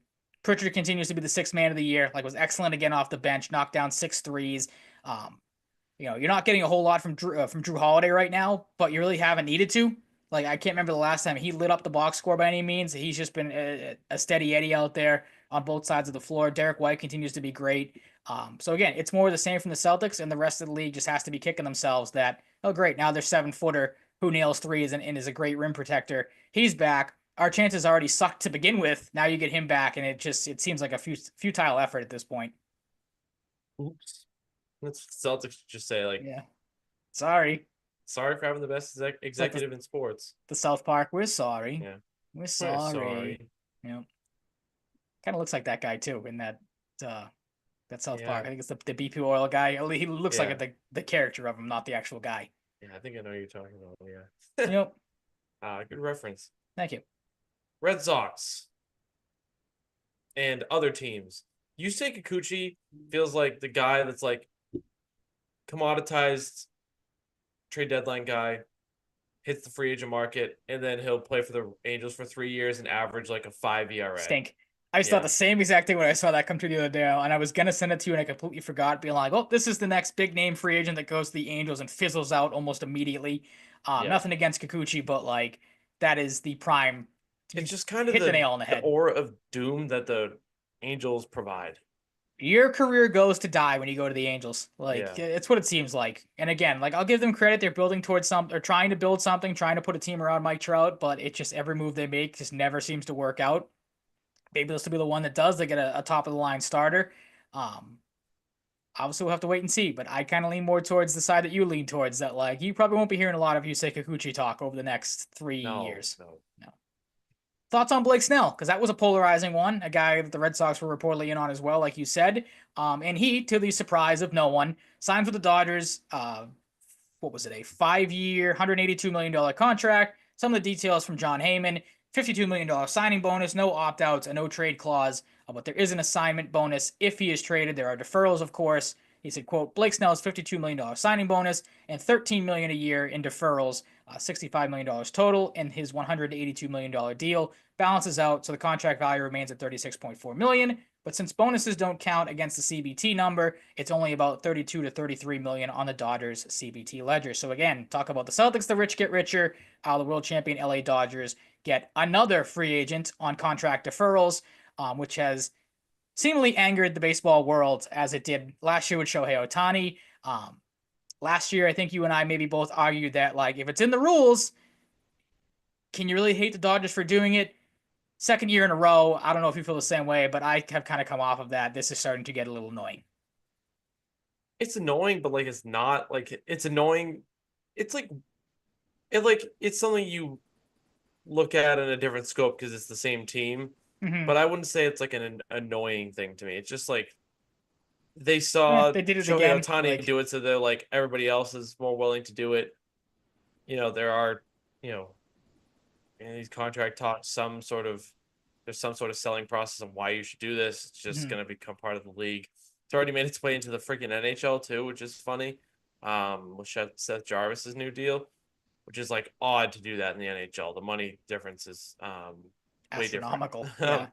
So yeah, it's like weird, but it's not that weird. So Like it's not that annoying to me, but my follow-up it's question, completely unsurprising as everybody believes. I feel like that he went to the Dodgers. So yeah. why I not? mean, Why when wouldn't you?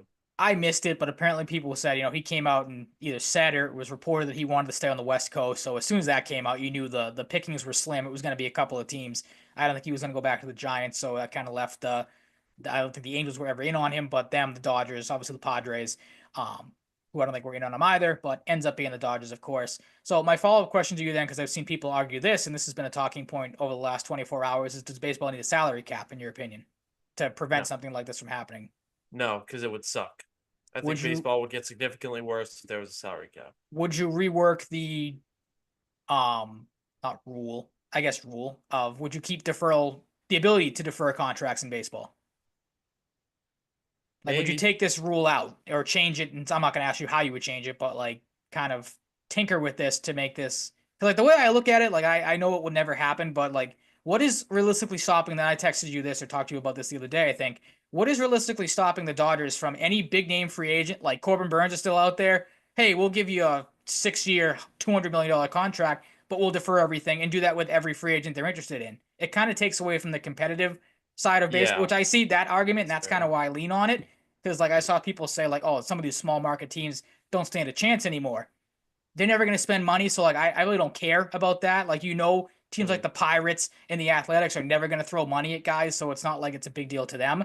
Um, but maybe to me, not to sound nitpicky as a Red Sox fan, but like them, like the Braves, teams like that, like I feel like aren't going to have any chances in the future if stuff like this continues to happen. So I feel like some sort of Yeah, reworking has to happen.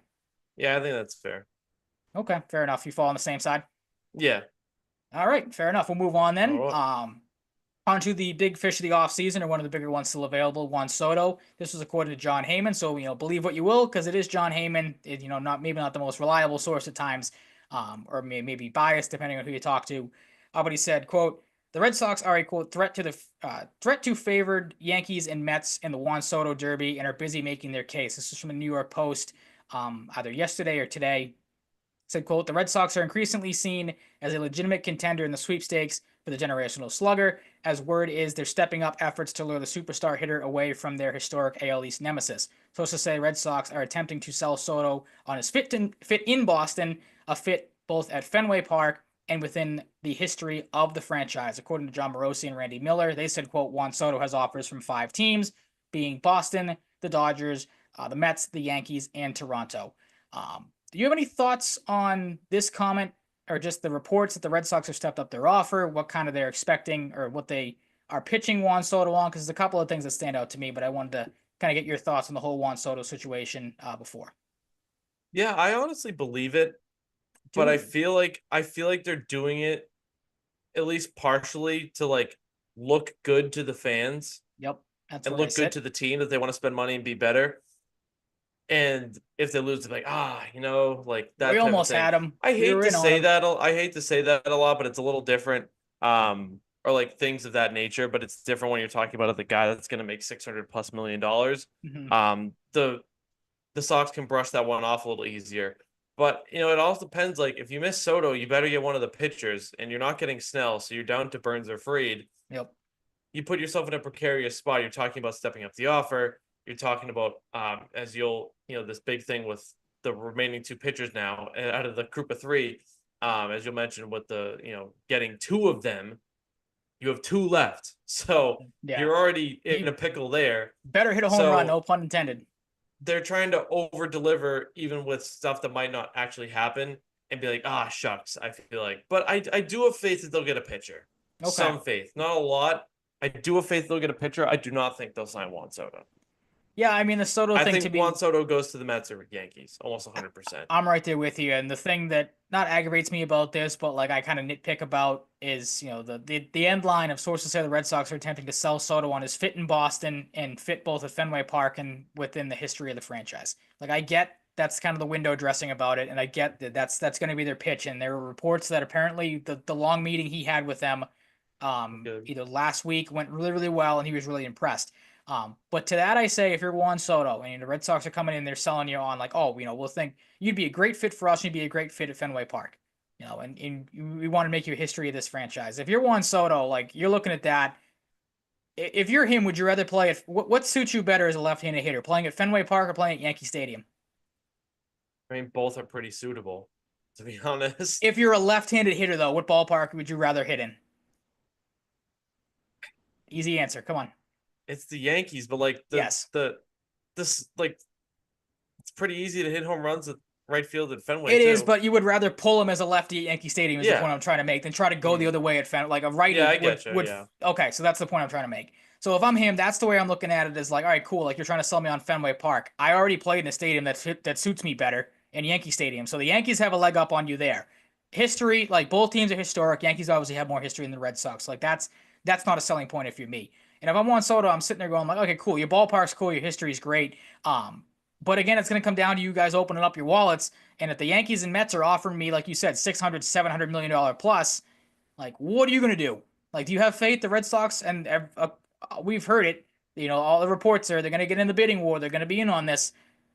We've been burned by this before. And that's why I don't believe, I'm with you. I would lean more towards the Mets, the Yankees. I don't believe they're realistically going to get in on Juan Soto. Like, as soon as the number starts to rise and the Yankees and Mets get into their own little bidding war, like the Red Sox are gonna bow out at some point. Like I don't. Yeah. If it gets to the point where like we find out how much they offered and it's less than $600, I'm just never gonna get excited about anything ever Well, again. $600 would be a Red Sox offer. 600 million. Yeah, that would be a you're Red right, Sox offer. Yeah, that's Yep. funny. That's a funny Freudian slip. But Mhm. yeah, and like I say that from a standpoint of a guy that's like this is a commodity ad. They don't desperately like need Juan Soto. They're trying to get Juan Soto because he'd be an absolutely significant ad. He'd bring attention to the franchise. He's one of the best young players in the league. Um, like they don't have this like desperate glaring need for Juan Soto per se. They need to spend and get star players. I don't Mhm. know if it's as much of a need of Juan Soto. Maybe that's just me. No, But I mean, it I think also you comes have down to the an point argument that there. like he is just like he is fucking Juan Soto. Why not try and get in the mix? Nope. You want to reestablish yourself as a big time player, like you've been in the past for big time free agents. Getting Juan Soto is a good way to start. He Like, changes the look and feel of your franchise almost yeah, instantaneously, and that's something like and it this makes team up for desperately needs a past lack of facelift. spending a little bit. Absolutely. And the kind of segue into the next point, because I think we've kind of we not overstayed our welcome, but said what needs to be said about Juan Soto. Other thing about that too is like nothing against the Toronto Blue Jays, but every time I see their names come up with those other four Yeah, franchises, it's that's just kind of not gonna funny. happen. It's like one of these things is not like the other, one of these things that doesn't belong. Like Toronto, I'll give them credit. They're in on guys year after year. They were in reportedly on Otani last year, but we all know how that worked out. Yeah. But yeah, it kind of segues into, like you said, the pitching side of things. If you don't get Juan Soto, you have to pivot and pivot very quickly because Like if you're willing to spend on Juan Soto, you should have no quarrels about or qualms about spending as much no, and money as needed for a pitcher. that's a great point too. Because like you hope, like you said, I guarantee you'll never hear the exact number that if they lose out on Juan Soto. But like if they're in and you start to hear like, oh, the bidding war is getting over 600 million plus, 650, whatever it is. Like obviously you're not gonna sign one of these pitchers for that. But like to then if they come out and skimp out on one of these pitchers and give them a low ball offer, they're like you're gonna be pissed again. But the Yeah. reason we're talking about that, like you said, according to Bob Nightingale, the Red Sox not only want to sign one of the marquee free agent pitchers in Corbin Burns, Max Fried, and Blake Snell. This tweet, obviously, of course, was a couple days ago, but actually want to sign two. Obviously, we know they won't be getting Blake Snell. Personally, I don't see them shelling out the money for both. I think both those starters are going to cost you $200 million in Burns and Fried. Fried probably a little less than Burns because Burns has had a better career.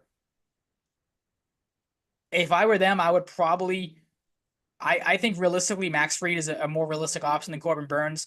I think obviously there's ties to Lucas Giolito. He's either college teammates or was friends with Fried. I think the more realistic offer of the Red Sox or option for the Red Sox is to get one of those two guys and then go out and get one of the lesser guys, the Eovaldis of the world, those type of pitchers. Because if you do sign one of those guys, the price tag for the other one is going to skyrocket. Like as soon as Burns or Fried comes off the board, then you're going to have whichever team didn't sign them, they're all going to be in on one of those other guys. So like the Red Sox, I don't think, unless again we're just not reading into it enough, and they are going to surprise us and open up their wallets. I don't see how they bring in both those guys and then also try to make other, add to the bullpen, maybe add a second baseman, maybe get another outfielder or a right-handed bat to put in the middle of that lineup if Tyler O'Neill walks. Like I don't know how you supplement the rest of your team if you bring in both those guys. Yeah. And one thing I like literally just thought of, Did they have this approach expecting to sign Blake Snell, perhaps? And now that Blake Snell signs with the Dodgers, they're like, oh fuck. They have to really get. I could see it. Yeah.